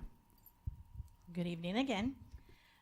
Negotiations began in April 2021 for a successor agreement on the 3-year contract between CSEA Chapter 252 and MUHSD, which expired on June 30th, 2021. CSEA and district negotiators reached a tentative agreement on March 10th, 2022. The tentative agreement was presented to CSEA Chapter 252 membership and was ratified April 12th, 2022. The parties agreed to settle ongoing labor negotiations for 21-22 and 22-23 as follows. In Article 8, we added some language to it with the intent to clarify the hiring process for the district. In Article 8 and Article 14, we updated probationary period language to be more in line with the new law. In Article 15, we added great-grandmother, great-grandfather, and domestic partner as immediate family for bereavement. In Article 16, which is the health benefits, the district's total annual contribution for all health benefits for eligible unit members and their dependents shall be $13,575 per employee per year. For Article 17, effective July 1st, 2021, a 2.2% increase to the base salary for 2021, retroactive pay for unit members employed at the time the parties signed the agreement, but no retroactive pay for overtime hours worked or extra hours during that time.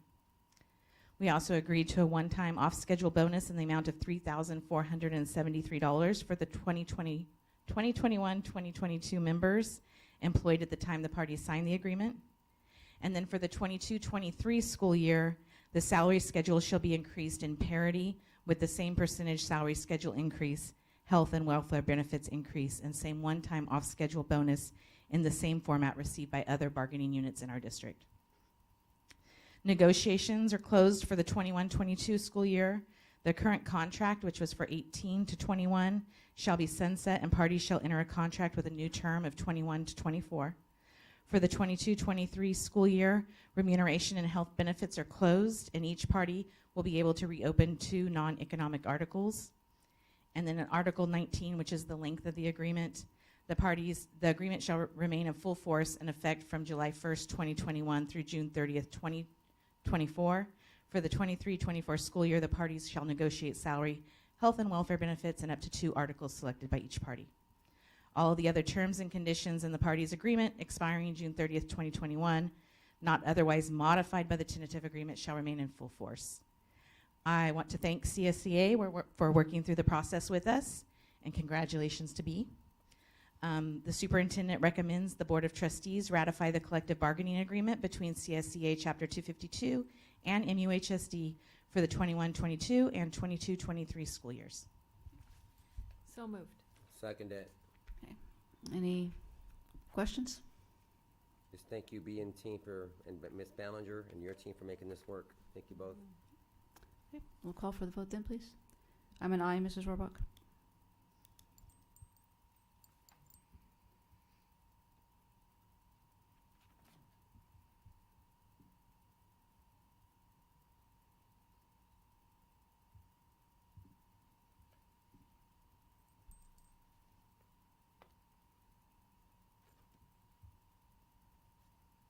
Okay, motion carries 4-0.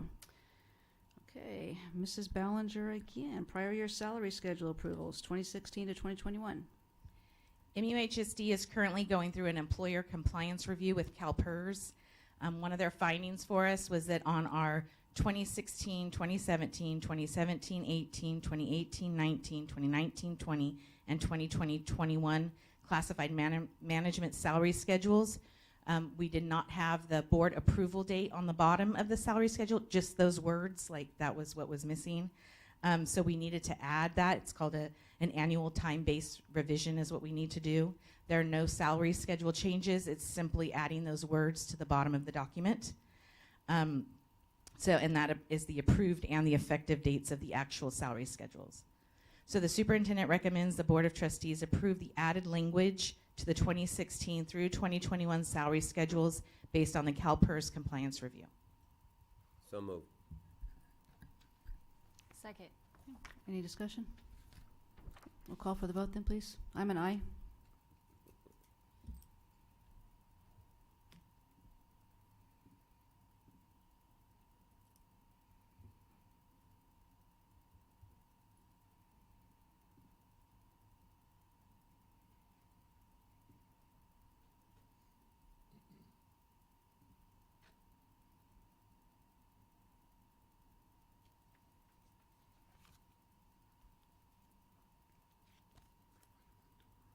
Motion carries 4-0. Okay, Mrs. Ballinger. You're gonna be up there all night. Feels like it. Resolution 2021, Day of the Teacher, 2022. Yes, Resolution 1221, May 11th, 2022 is established as California Day of the Teacher. Teachers are honored for their statewide for their contributions to public schools. We have a proposed resolution declaring May 11th, 2022 as Day of the Teacher in the Merced Union High School District. This resolution would honor and draw attention to the teachers in our district who give of themselves every day for young people and their commitment to excellence in our schools. The superintendent recommends the Board of Trustees adopt resolution number 12-21 declaring May 11th, 2022 as California Day of the Teacher. So moved. Second that. Any discussion? Call for the vote. I'm an aye.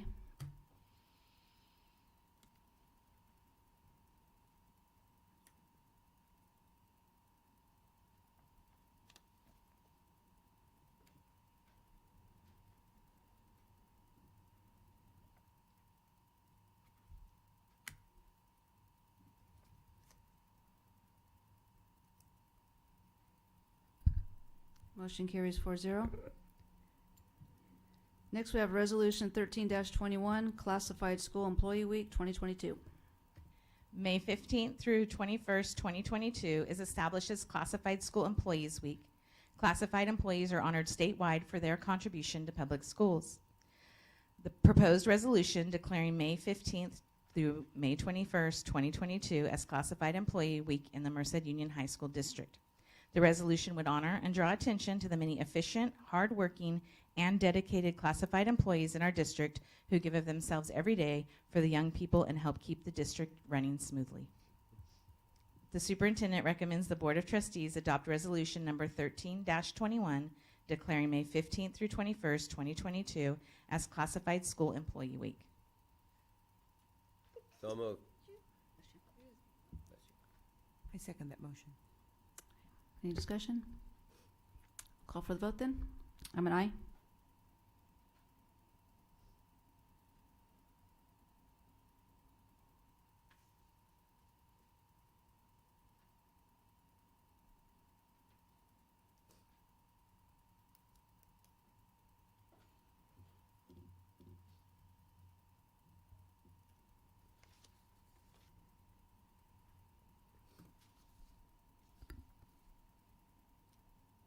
Motion carries 4-0. Next, we have increase for the Merced adult school wages. Hello again. Effective immediately, the Merced Adult School proposes an increase in wages of $2 per hour to each step. Adult school substitute teachers and adult school resource wage. This increase takes the unique funding model specific to adult education into consideration and represents an amount of increase that is fiscally responsible considering the revenues available to Merced Adult School for the upcoming school years. The superintendent recommends the Board of Trustees approve the proposed salary increase for the Merced Adult School effective immediately. So moved. Is there a second? Second. Any discussion? So, Mrs. Ballinger, is it effective as of today, or it's going back to August? Today. They use a timesheet, they're hourly Gotcha, employees, okay. so it'll be today. Thank you for clarifying. Tomorrow. Tomorrow, sorry. Any other questions? Okay, call for the vote. I'm an aye.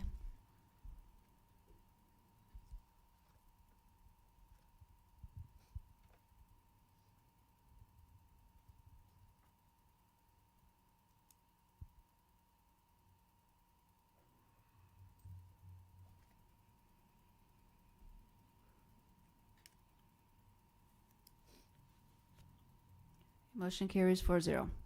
Thank you. Thank you, Mrs. Ballinger. Now you get to hand off to Mrs. McCauley.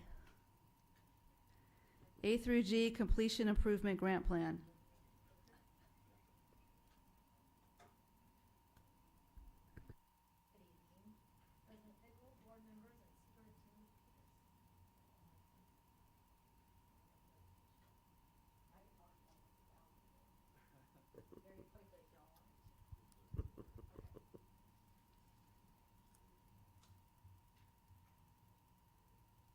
anyways, this was on the board agenda last month, and we have it here to discuss and have any questions on the plan, which was listed. I put a presentation on this month's board agenda, so we have a chance to review and go over it a little more in detail and give some background. I'm going to just keep talking until we get some pretty pictures up there. The A through G Completion Improvement Grant was established to provide additional supports to our schools, and mainly a lot during the COVID time. You'll see I give some statistics about D's and F's through the A through G's. I want to make sure you guys understand what A through G is. A through G is actually not an acronym.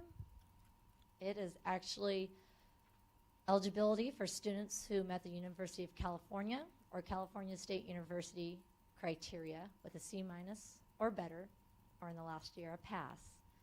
And altogether, it's 15-year-long courses. Scroll. Keep going. I'm going to be on slide 3 already. Thank you.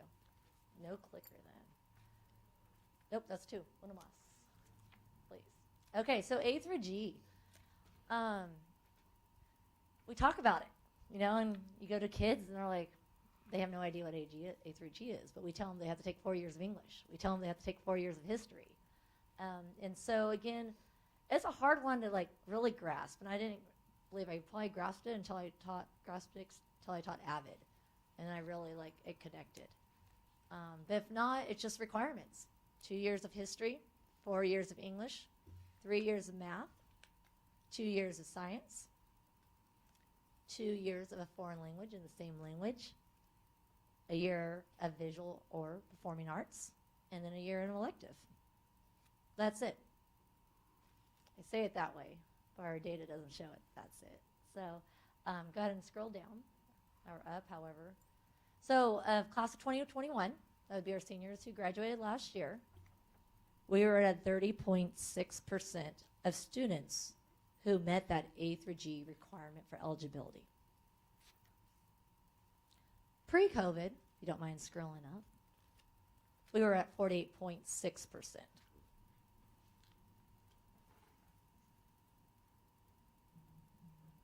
Overall, we do have a broad master schedule that allows students to take any course that they choose to. Again, if you know our graduation requirements, all students have to take 4 years of English. We have them take 4 years of history, even though A through G is the 2 years of the world, 1 year of world history. U.S. history is usually what counts for that one. Then we get to math and our sciences. Oh, no, I'm not ready yet. That was a good one. It's something to be proud of. We have 80% of our classes are A through G eligible. And that's not county PE, special ed, but a big shout out to Stacy Cool. I mean, when I was at the site, and even now in my position, you work with her when it's time to talk classes and curriculum because of the importance and how we want to continue moving forward and how we have made this a practice to align all our courses with A through G to give our students and all students that opportunity to go to a 4-year college right out. And so that's, of course, something to think about. We have a great relationship with Merced College. That has also changed from 21 to 2019. What I mean is the 2-year promise, where we have the 2 years of community college is also free. And so parents do take that in consideration, and students do too. So, not saying that makes a difference in the rate, but that's something to consider when we are thinking A through G eligibility and then the choices that kids have. Go ahead and scroll up now. So again, this grant was actually based on either the spring semester of 2020 or the 2020-21 school year, and so we reported our data. Goodness sakes, my eyes. 6,488 Ds or Fs or fails that students received that 2021 school year. And this is through A through G. And so they're broken down by the columns. A, again, standing for history, B for English, C for math, D for science, E for foreign language, F for fine arts, and then G is the elective. And so we have the breakdown there for the D and Fs because that's something we reported on the plan, and how we used the following year, which is this year, and last summer to help recover those Ds and Fs. And again, that was a part of the plan. Go ahead and move up. And so again, we offered credit recovery classes during the day and after school. We offered academic support classes, summer school at every site last year, and also all of these gave the opportunity for a student to re-enroll in the course. Yeah, keep going. Pause. Again, it was $3 million, which we'll get to on the next slide. But what are we looking at in the plan is to continue to incorporate and expand the Math Summer Bridge program. In the plan, kind of got in detail how we work with our 13 feeder schools. And math is a big part of it, that we are been meeting with them monthly and having great collaborations, in my opinion. We've done this for the last couple years, and we want to continue that to make sure we help our students get to the level as far as where they need to keep going in math. Again, we want to keep expanding our A through G course offerings and recovery. Make sure we provide the professional learning to educators, and this is also counselors, teachers, administrators, college counselors, and that list could go on to the educators there. Our digital course catalog and expand tutorial services. Thanks, Mike. That was the breakdown in the plan that was on the board agenda last month. And it's a one-time allocation to spend over the next 4 years. And we do set some metrics in the middle. And then at the end of, I should say, the summer of 2026, we will do a final report evaluating how we did on those metrics as we move through the next 4 years. So, Mrs. McCauley, what's the goal? We were at almost 50. We dropped to 30. Where do you really hope we go? Up. Yes, but I mean, are you happy at 50? Are you trying to get closer? You know, if you, we really, I mean, everything we're talking about with interventions and MTSS, we know that our students are coming to us not at grade level. But then people say, 4 years fly by, why not a system? And it's opposite, why we want a system. Let's get these interventions in place now. Read 180, why not help kids what may not have been pushed through middle school and before? Give them skills for post-high school. And so it's really what is scaffolded through this. I think that's going to help with the counseling, with the MTSS support systems, that we're going to provide kids those opportunities to be successful in class. Again, 80% of our classes are there. And so it's really the supports of getting kids to pass it with a C- or better. And So- again, go ahead. I'm sorry, so if I may add, so 80% of our courses are A through G, and that work is really focused on our college and career indicator. A through G completion is one of the metrics. So if you're looking for a number, I would say 80%. If we have 80% of our students going through having the opportunity of an A through G course, and these again are students that we want to go off to a 4-year school or 2-year school or a trade school, I would say 80%. We were right there at 50%. We have increased the breadth of courses that we're offering all of our students, and that will continue, as you heard Principal Jolly today. So I would say 80% is what we would be shooting for, and again, that's an aspirational goal. That's setting the bar high. I think we could get there. Yeah, since that 2019, 53 new courses have been approved. That's awesome. Yeah. And I don't know if you're quizzing me on the LCAP, because that's a metric. And so that's why I was trying to get through my head what was our goal for our metric goals. So I'm glad you weren't going that direction. What about AVID? Is there a way for AVID to play a role in this? Because, I mean, you just said, Mrs. McCauley, that you didn't understand A to G till you taught AVID, right? And I know we've seen great success with students going through AVID. They're more in the loop on college applications and scholarships and FAFSA than any of our other students. Is that part of this? Go for it. Okay, I won't say it as well as you, but sure. Well, through the LCAP and the forward goal process, we're then trying to receive that feedback as we move forward. And it's AVID or AVID-like to make sure that we are giving students the opportunity for scholarships, application awareness. I think a lot of it is awareness itself. and even having that discussion going back to freshman seminar and really setting them up for their plans, what they're thinking at that time, where they're going. Through the counseling superintendent goal process, Dr. Aguilar and his team, they've had the opportunity, of course, to be conscientious of having those conversations about A through G, and also then looking at the overlapping services that are occurring. And so in the process right now, they are trying to figure out what will be the best metrics and really help move the evaluation process down. And so, anything else you want to add? Yeah, part of the counseling process that we've gone through, we've seen an overlap in services. For example, we have UC Ambassador, UC EAOP,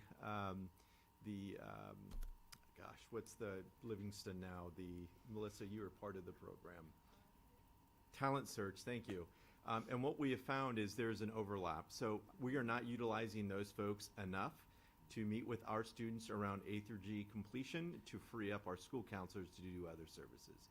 So that is something that has been very eye-opening for all of us. And I will report back as we complete that counseling process as one of the findings. Ms. McCauley, you mentioned that a lot of the students coming in from middle school are pushed on through. You've mentioned that. And I think we've seen that, well, I've seen that in some of the scores that have been presented coming from our middle schools. Is there anything that's being done, and it may already be happening, but a summer bridge program or something like that for incoming middle schoolers entering 9th grade, so that we don't find out after 9th grade or somewhere through 9th grade that they're ill-prepared for high school? Correct. Many of our high school sites, when I was AP of guidance, it was a great opportunity to work with the middle school principals, and they gave us their data ahead of time. And so I know at Merced High School, that's where I was previously for 6 years. We would review that data of all students coming in and then select the students that we believe should attend a summer bridge program. It wasn't necessarily just focused on math, but we knew students needed to get on campus and get that, I want to say relationship building, but that foundation of being on campus and those supports that they need. And so again, I know Merced has looked into it, El Cap has done it, BUHAC has done it, and I don't know if anyone else wants to speak on any other school that has done it. But again, we get that data from our middle schools, which is helpful, and we have our associate principals are typically looking at that and trying to get some kind of summer bridge program on their campus during the summer. Thank you. So, Mrs. McCauley, 80% of the courses meet the A through G requirement. So that's pretty good, the majority of the courses. So when students don't meet that requirement, it's primarily because they're receiving a D or an F, so they're not getting the grade, right? Or they are just not able to take the proper course sequence that allows them to be A through G eligible. So, 48%, 30%, well, whatever it is. What percentage of the students not meeting the requirement are not meeting it because they're coming in to Math A? That is the biggest barrier, math. So I think this came up at one of our LCAT meetings. Why is that number not higher? It's because of math. And you are absolutely right. When we have more sections of integrated A than we do integrated 1, which is grade level math, that puts students behind, and there's no way that they're going to fulfill that A through G requirement. Third year of math. Correct.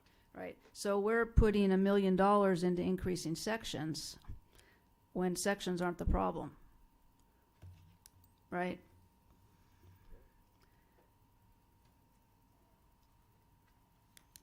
Am I reading that correctly? Yeah, can you explain your thinking? Well, we're putting $1 million into increasing sections, but it's not lack of opportunity because they can't get into the course. It's because either they're failing the course or they're not eligible for the course because they're coming in not at grade Math level, A, sure. not at grade level, coming into Math A, and so they're not A through G eligible because of that third year of math. So where is the investment in the sections? Is it, where is that occurring, and why do we invest that much in the sections when that appears to not be the barrier? Is this the same question that A to G, they have to have 3 years of math, but our district is only requiring 2 years? Or is that a different question?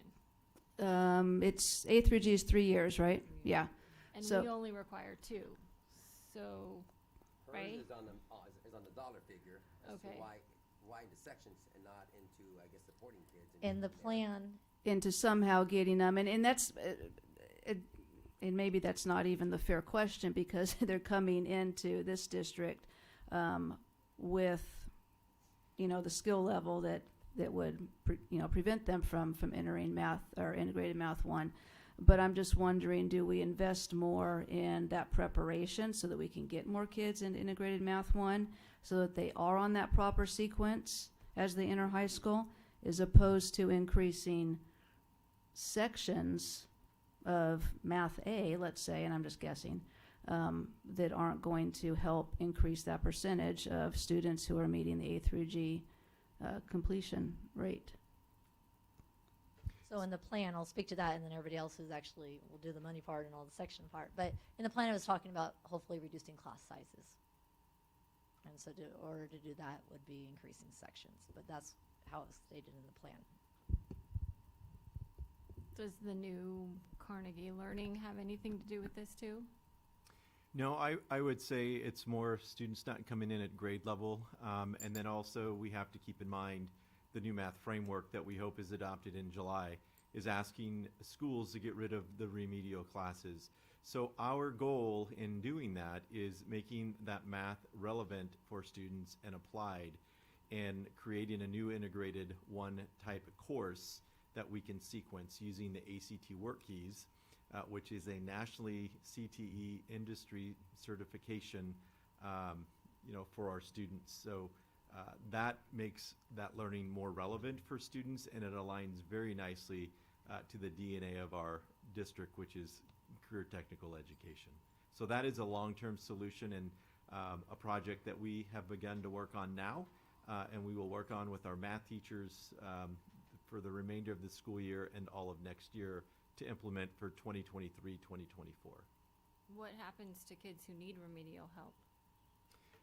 So the classes that we are going to provide begin at the 5th grade level of integrated 1. The classes would still be A through G designed. However, the math that most of our students need begins at the 5th grade. So what the ACT work keys does is it puts that mathematical concepts in real world, real context for them. So it doesn't psychologically dumb it down for them. So they're walking in doing the arithmetic that's needed, but it's in a real world setting. So the goal is for us to move those students up as quickly as possible in that class.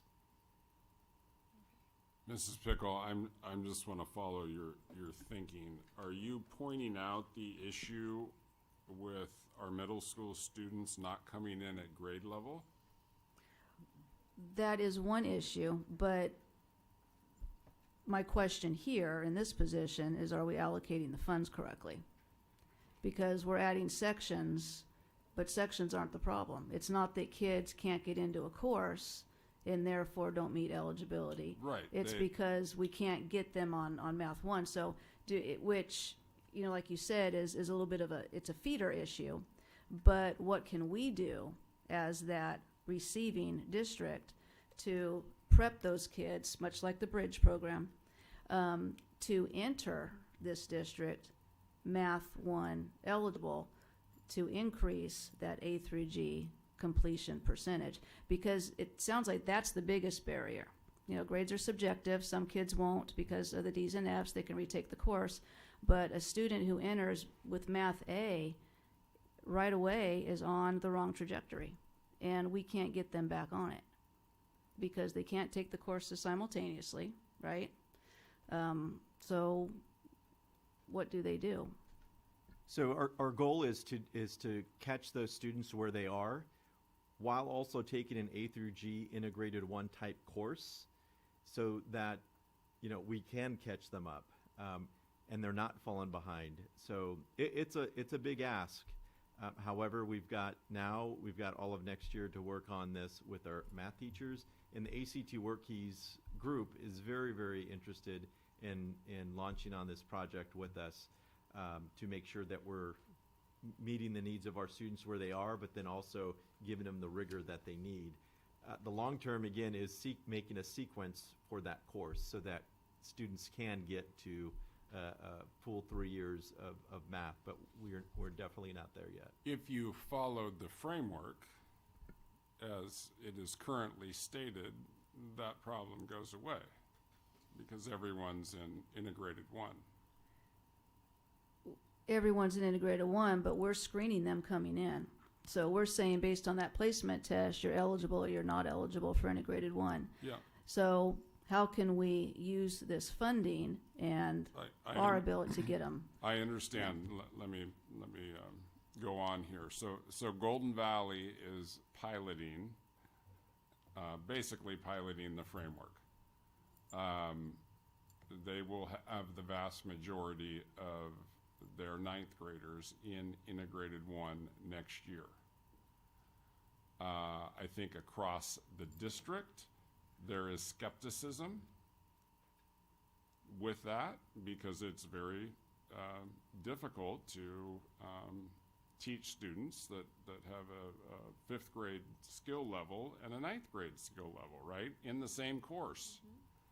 So, you know, that's the challenge, and that's what we're dealing with the cut scores and A and B currently. And we'll monitor Golden Valley closely. Now, Golden Valley is still going to offer an A class for those that are really low. You know, but I don't think we have had a site try that. And that's kind of where we are in this 2-year period before we have serious multiple curriculum options to look at. So we encourage that, and we'll monitor that and see how that goes. With regard to sections, I mean, those are our choices. You're putting them in integrated one altogether, or you're offering remedial courses. And to answer your question, what happens, we do have students that go through A and B and go into 2. That happens. Okay. So is that something they're all screened for? Because that would be their best pathway. Yeah, I mean, you have parents that understand, hey, my student's skill level in math is lacking. I understand that, but we're sure not going to count them out for college. Well, so yeah, they'll get to 3, integrated 3. Right. Or statistics, so they can go integrated 2, to statistics. But I just want to be clear that a lot of times we think A and B students don't take higher level math. Some do. Well, it would be nice to see some of those percentages too. What percentage of our kids that take AB go into integrated 2 and 3? I asked for versus those C and D 2 weeks ago, so No. we can forward them. Yeah. And then the 5th grade level, where does that come from? Is that just based on the diagnostic? That 8th grade diagnostic? Yes. So if they don't do well, it's basically it's at a 5th grade level. It's basically 6th grade math. Yes. Yeah. Are other districts doing this, where they're taking kids coming in at a lower level and putting them in integrated one? I mean, is it a realistic expectation to think that kids can make that leap? That's saying they missed 3 years of math and they're going to be on the same level as kids who successfully completed middle school math. I don't know the answer to that question. I would guess that the vast majority, the answer is no. They do it more like us. But I'm sure there are districts that are looking at the framework and saying, hey, let's give that a try. It's coming anyway, which is what we're doing in a sense with Golden Valley. And just to add to that, some middle school kids do take already the IM1 or algebra at middle school that they don't have to take at the high school level, which counts for 8s for G. And my thoughts are, if Golden Valley is piloting this program for next year as an integrated one, then, obviously, putting on my elementary hat, the teachers and the elementary level, you get what you get. Whether it's a 8th grade class, you're going to have kids who are 3rd, 4th, or 5th grade. to 8th grade, and you make it work with support systems in place. Right. So if we're truly pushing MTSS and focus on academics, then based on what Golden Valley is going to do next year, then we target specific support services for those teachers teaching math to help those students catch up. I mean, that's obviously that's the goal. Now, will they all meet that criteria? Of course not, but we provide the supports for those students. We have the funding. We have more funding. We're not supplanting, we're supplementing. So maybe the goal is to provide support services to those kids inside the classrooms, still offer that integrated one and give them that opportunity to try to meet that goal, and then we'll really see if they can or cannot, and then, go to the tier 2, and see what we can do for those kids who aren't meeting the tier 1 supports or levels of expectation, and then best support them. And then my other point is, based on our parent engagement, that we had tonight on the agenda, is truly messaging that through Sam's expertise, to parents as early as, the elementary levels. That if you truly want your kid ready for that university, and beyond MUHSD's doors, then you got to start pushing your kids' academics as early as possible. I mean, it's nothing new. No. But yet, our data is reflecting right now that, 30% of our kids are ready for 4 years and beyond. And let's be honest, it's the frustration of a union high school district, right? Right. We're dependent on 12 feeders, and in the real world, if you were a unified district, you would take this money and put it exactly where it needs to be, which is in that 4th and 5th grade level, because that's where the turn happens, right? But we can't do that. No. But we can have a conversation about it and truly get the community involved in this. Yeah. And it's not just an MUHSD problem. No, and No. And it's easy to blame the feeders, but, then there's work to be done across all 12 grades. There is, and It's not only a 4th or 5th grade issue. It starts way before 4th or 5th grade. It starts back at, say, Kinder 1. Right. We already know whatever screener you're going to use, which kids may or may not be successful. So we've got to start that dialogue with parents as early as possible if we really want to get them on pathways to a 4-year university. If that's not the case, then okay, then here are your other options that you can take for your kid to go to a CTE or a trade school or something else. So. And I will say, our county is doing a pretty darn good job with math, with the instructional changes and support. We're going to be hiring one of their staff to help support us next year. So I think that's happening, but you're right. Every district has to take it seriously. Yeah. And it's multi-year. It'll take a while. Okay. Thank you, Ms. McCullough. I have one more clarifying question, sorry.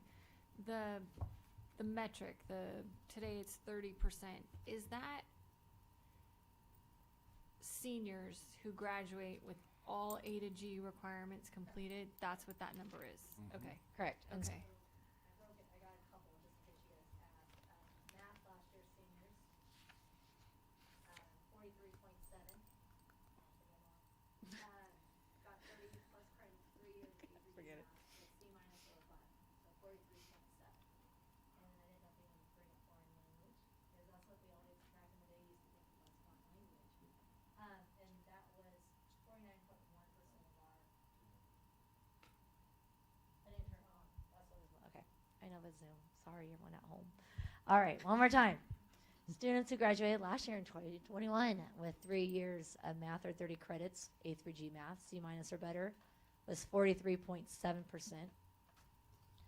And again, I looked at foreign language. Again, these were two, just more my curiosity, and that was 49.1%. So again, the 30 is all together A through G, those 15 courses. Okay. If we broke it down, each of those components, A through F, we would have a different percentage. But again, they could be duplicated or they could be unduplicated. And that's where my question was, and I'm sorry, I wasn't trying to be rude and interrupt your question, but if we're as a district only requiring 2 years of math, I guess I have a problem with that on a couple levels. One, that doesn't give those kids the opportunity to get to A to G, because by default they're not taking that 3rd year of math. But secondly, I'm not sure as a district we're doing our students the best that we can, because they're going to graduate and not have enough math skills for even some basic entry-level jobs, perhaps. And I think that's what you're getting at with what some of these new course offerings are, so I appreciate that. All right, thank you.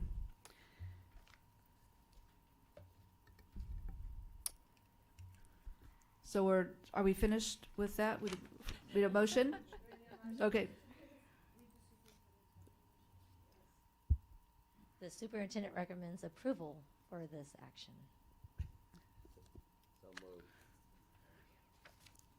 Is there a second? Okay, and I think we've had our discussion. We'll call for the vote. Wait, there's more. I'm an aye, Mrs. Robot.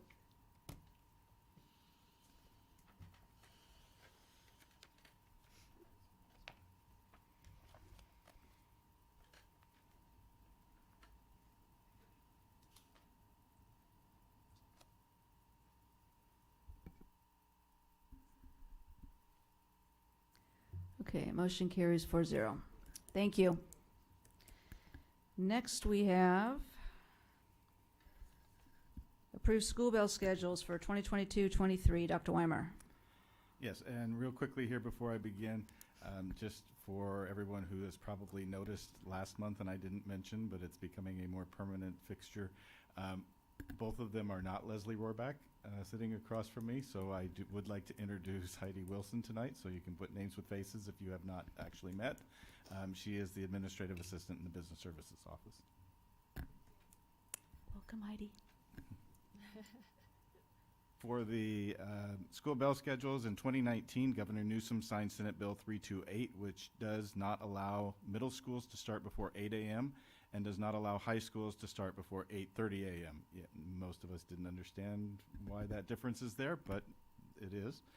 The requirement takes effect starting with the 22-23 school year, and the Merced Union High School District schools do not qualify for the rural school exemption. Trust me, we look for every way to make it work, and it does not work. Currently, Atwater, Buhack, El Capitan, Livingston, and Sequoia start at 8 o'clock, and Merced starts at 8:10, Golden Valley 8:14, and Yosemite 8:15. Under proposed schedule, all schools will start at 8:30 on the regular days. Wednesday late starts are later. The start time applies to the regular school day and site and will be able to be offered optional zero periods still before that time. As they are not limited to the 8:30 start time. The attached schedules are the ones that the sites have worked through to have ready for next year. We have checked them to make sure they meet the instructional minutes. Our auditors will check them one more time just to make sure. We did have to make some changes in the initial process to make sure that that happened. Most sites were simply just taking the current schedule and moving it back, at which point there was nothing else they needed to do as long as no staff groups wanted to have a discussion about changing. We did have Golden Valley change. They're all on the same bell schedule now. They don't have a late start Wednesday. They're doing something a little bit different, so that will be unique for us to watch here moving forward. And El Capitan did change the fifth period advisory committee, so they did remove that from their schedule. Those are the two major ones. Most of the others simply were moving their schedules back. Again, this is, I love the alternative and identified opposition. The identified opposition is almost everybody. But the state law trumps that and does not give us a choice. And so we do need to have our start times no earlier than 8:30 for next year. The superintendent recommends that the board approve the proposed bell schedules starting with the 22-23 school year. So moved. Second. Any questions? I do have a question. So LCAP had their fifth period. Is that the period that's going to be removed, and that's the intervention period? Correct. So how is that going to be handled going forward? I will make sure I get Mr. Shaw to come and give you an update on how that's going to be working and what they're looking at replacing that with. I'll see if I can get that here. We go on break next week. I will get that for you as soon as we can. Thank you, because I get that all the schools are going to be the same now, but it seemed to have been a benefit for students when the school had that period. So I'm curious as to is this change going to be detrimental to the students going forward? despite us all wanting to have the same bell schedule? Everybody's not on the same bell schedule. It's the same start time. Same start time, okay. Correct. Yeah. And there was a trade-off that was looked at. It was a large discussion that they had over how they were going to get to that point. Those were not instructional minutes before, so they didn't actually count towards their minutes. So they don't actually lose instructional time by moving that because it's an optional period. And so all students don't have to be in that. And so it wasn't something where every student was in. So it was for a lot of students an intervention, but it was not for all students. But again, I will get him to write a little summary for us on the discussions around that and what they think they're going to be doing in place of that for next year, and I'll get that for you. Thank you. Okay, we'll call for the vote then. I'm an aye. Whoever's inputting it, Mrs. Rohrbach or Ms. Wilson. Thank you.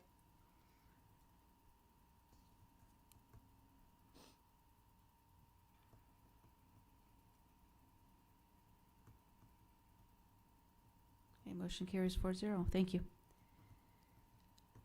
Dr. Weimer, approve agreement for option to purchase real property and sell real property in the city of Atwater. Currently, the Merced Union High School District leases a building in conjunction with Merced County Office of Education from Merced County for the purpose of offering CTE courses. The district has been looking for property with appropriate zoning to construct new CTE facilities that would be owned by the district. All or part of the property located at 664 Railroad Avenue in Atwater would meet the needs for this project. The district has the opportunity to purchase an option for the project and then decide, once the upgrades have been completed, to purchase all or part of the property. That is a 30-month timeline, so we have 30 months to decide how we would like to exercise the option. The cost of the option is $1.2 million. So if we do the option, we have to take one of the three choices. So once we do the option, we don't have an option of doing nothing. So the $1.2 million gives us the choice of either taking the entire property within that 30-month time, which is 6 acres, taking half of the property, which is 3 acres, or taking 3 lots, which would be just around 2 acres. And so we have the ability within that 30 months to choose which of those options we would take. If we took the smallest one at the 2 acres, it would be a $1.2 million cost. The option is $1.2 million, so that would be a wash. We would not own any other money to be able to move forward with that. If we were to take half of the property, it would be $1.8 million, so that's a $600,000 increased cost when we decided to exercise the option. And if we decided we wanted the full property, it would be $3.6 million, so we would need to allocate an additional $2.4 at that particular time. The superintendent recommends approve the purchase of the option to purchase the site agreement between the district and AGK Properties LLC located at 664 Railroad Avenue in the city of Atwater, and delegate authority to the superintendent or designee to enter into the option agreement and take any action necessary to effectuate the terms of the option agreement. Thank you. Is there a motion to approve? So moved. Is there a second? I second it. And were there any other additional questions on that? Okay, we'll call for the vote then, please. I'm an aye.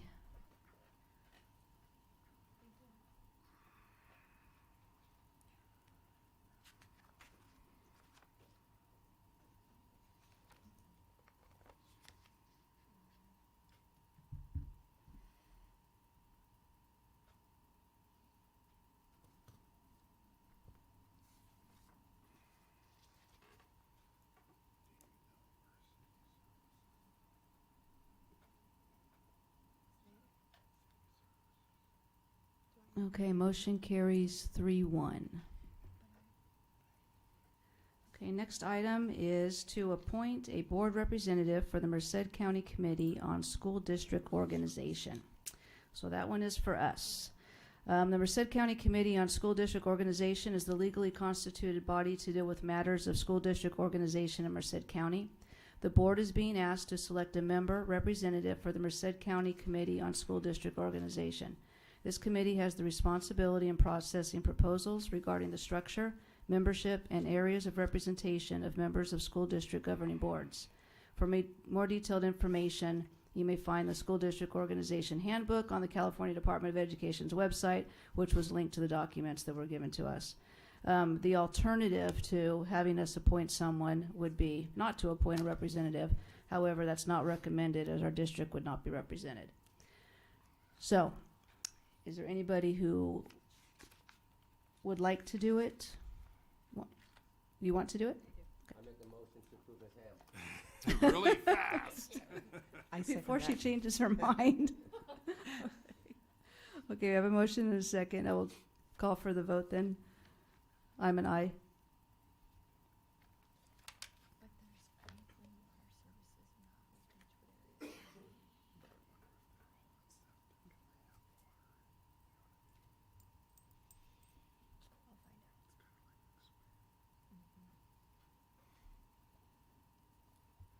Okay, motion carries 4-0. Congratulations, Mrs. Ham. Thank you. And thank you. Okay, next we have Superintendent's Report. Mr. Peterson.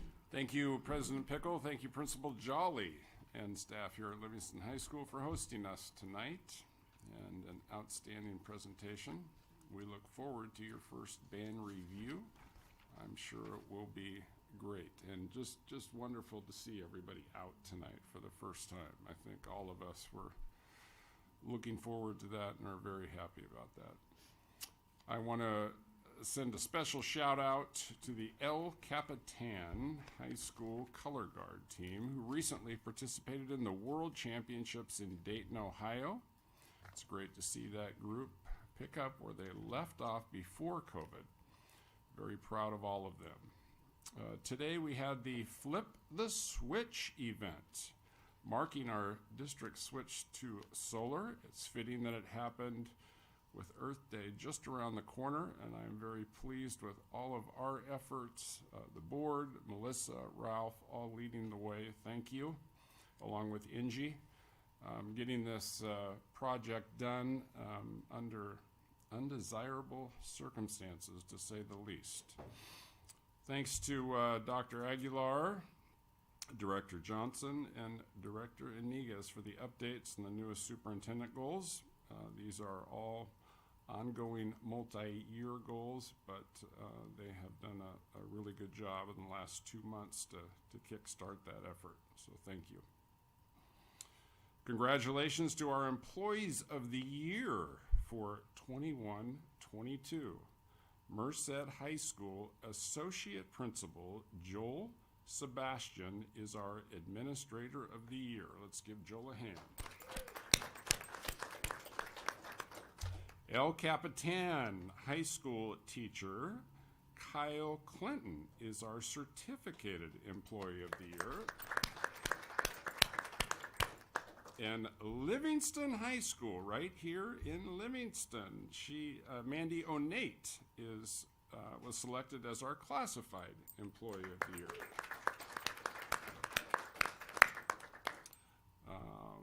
We are very proud of all of them, and all of them go above and beyond serving our students.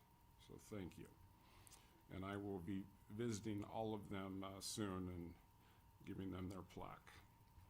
Brett Theodosio, principal of Atwater High School, has accepted a director position in the Hillmar Unified School District. We thank Brett for his 3 years of service and wish him all the best. This position will be posted and opened up, and we will bring a candidate forward to the board, hopefully by the May meeting. Lastly, I hope everyone has a chance to rest and recharge next week. When we come back, there are only 5 weeks left. Can you believe that? 5 weeks. It's been a long year. We have a whirlwind of activities going on at all sites in the month of May, so we'll all be busy getting around to many of them, and we hope our board members can too, and we look forward to traditional graduations in June. Thank you. Thank you, Mr. Peterson. Next we have board communications. Mrs. Ham, do you want to start us off? I'm I'm sure everybody's looking forward to spring break. We're looking forward to celebrating teachers and classified staff in May, and it's really awesome to have all these activities back like normal. I think Merced High kicked off with the first prom, and I just heard rave reviews from students and parents alike. So, thank you. My favorite thing, one of my favorites as a trustee, is to attend scholarship nights. Really, really looking forward to those, and just excited for the positive direction and momentum that this district has coming out of COVID and moving forward. So thank you to everyone. Thank you. Mr. Lopez? Thank you. Want to thank Mr. Hobbs at Merced Adult School. I believe all 5 of us were on the Zoom call when they did their WASP review, and it was, great to see the feedback and obviously the insight from trustees, as to how we can best improve as trustees and become better informed as to the Merced Adult School practices. But I expect a raving review from Mr. Hobbs and his school at the next board meeting. I'm assuming that Mrs. Warbach will get the graduation list out to us soon, so we can start to designate who's going to be going where, now that we're going back to, right, or Miss Heidi Wilson, whomever, so one of you two. Great job today, Sam, Mr. Shaw, fantastic event at the Flip the Switch. You guys did a fantastic job, and, just to see the NG and everyone there was fantastic. Amalie and I got to tour the campus with Mr. Calderon and Miss Miller to kind of see what we talk about every month in terms of the litigation that's ongoing with the El Capitan school site, and to see where all the brick is, structurally damaged, and we're hoping to get that repaired soon. So seeing it firsthand, got to see exactly what's going on. It's one of those things that I hope that a goal of mine would be that maybe all 5 of us, along with Mr. Peterson, can tour the campuses collectively and see exactly what's going on, because there's a lot of projects that are ongoing at Merced High School, Merced Union High School District, that we hear about them, not that we don't have the time to make it, but it's challenging at times. I know the stadium at Merced High is ongoing. We have other projects going on in this district that I would love for us to see firsthand exactly, what's going on as a group. So something to look forward to in the future. I do appreciate all the work, Dr. Aguilar, Mr. Johnson, that you guys are doing with MTSS. I know it's a major undertaking, but it seems in our dialogue tonight that everything is leaning that way to fulfill the vision and mission of the MTSS project. I look forward to seeing all 5 of us at the upcoming, graduations or the senior exit interviews and the scholarship nights. Yep. So thank you all very much. Appreciate it. Thank you, Mr. Lopez. Mr. Jarasinga?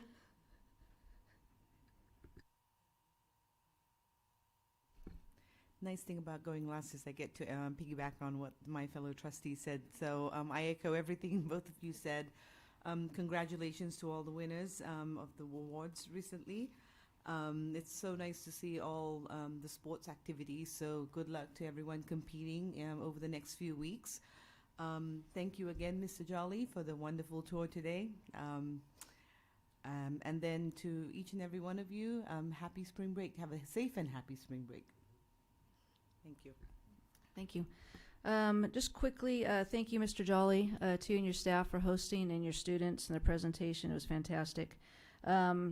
Enjoyed some site visits recently to AHS, BC, and LHS. So thank you to Mr. Theodosio, Mrs. Euchre, Mr. Jolly again for the tour of the campus. And like the other trustees, looking forward to closing out the school year, attending some great school events that we haven't had the opportunity to attend in person recently. So that'll be very nice to be able to do that.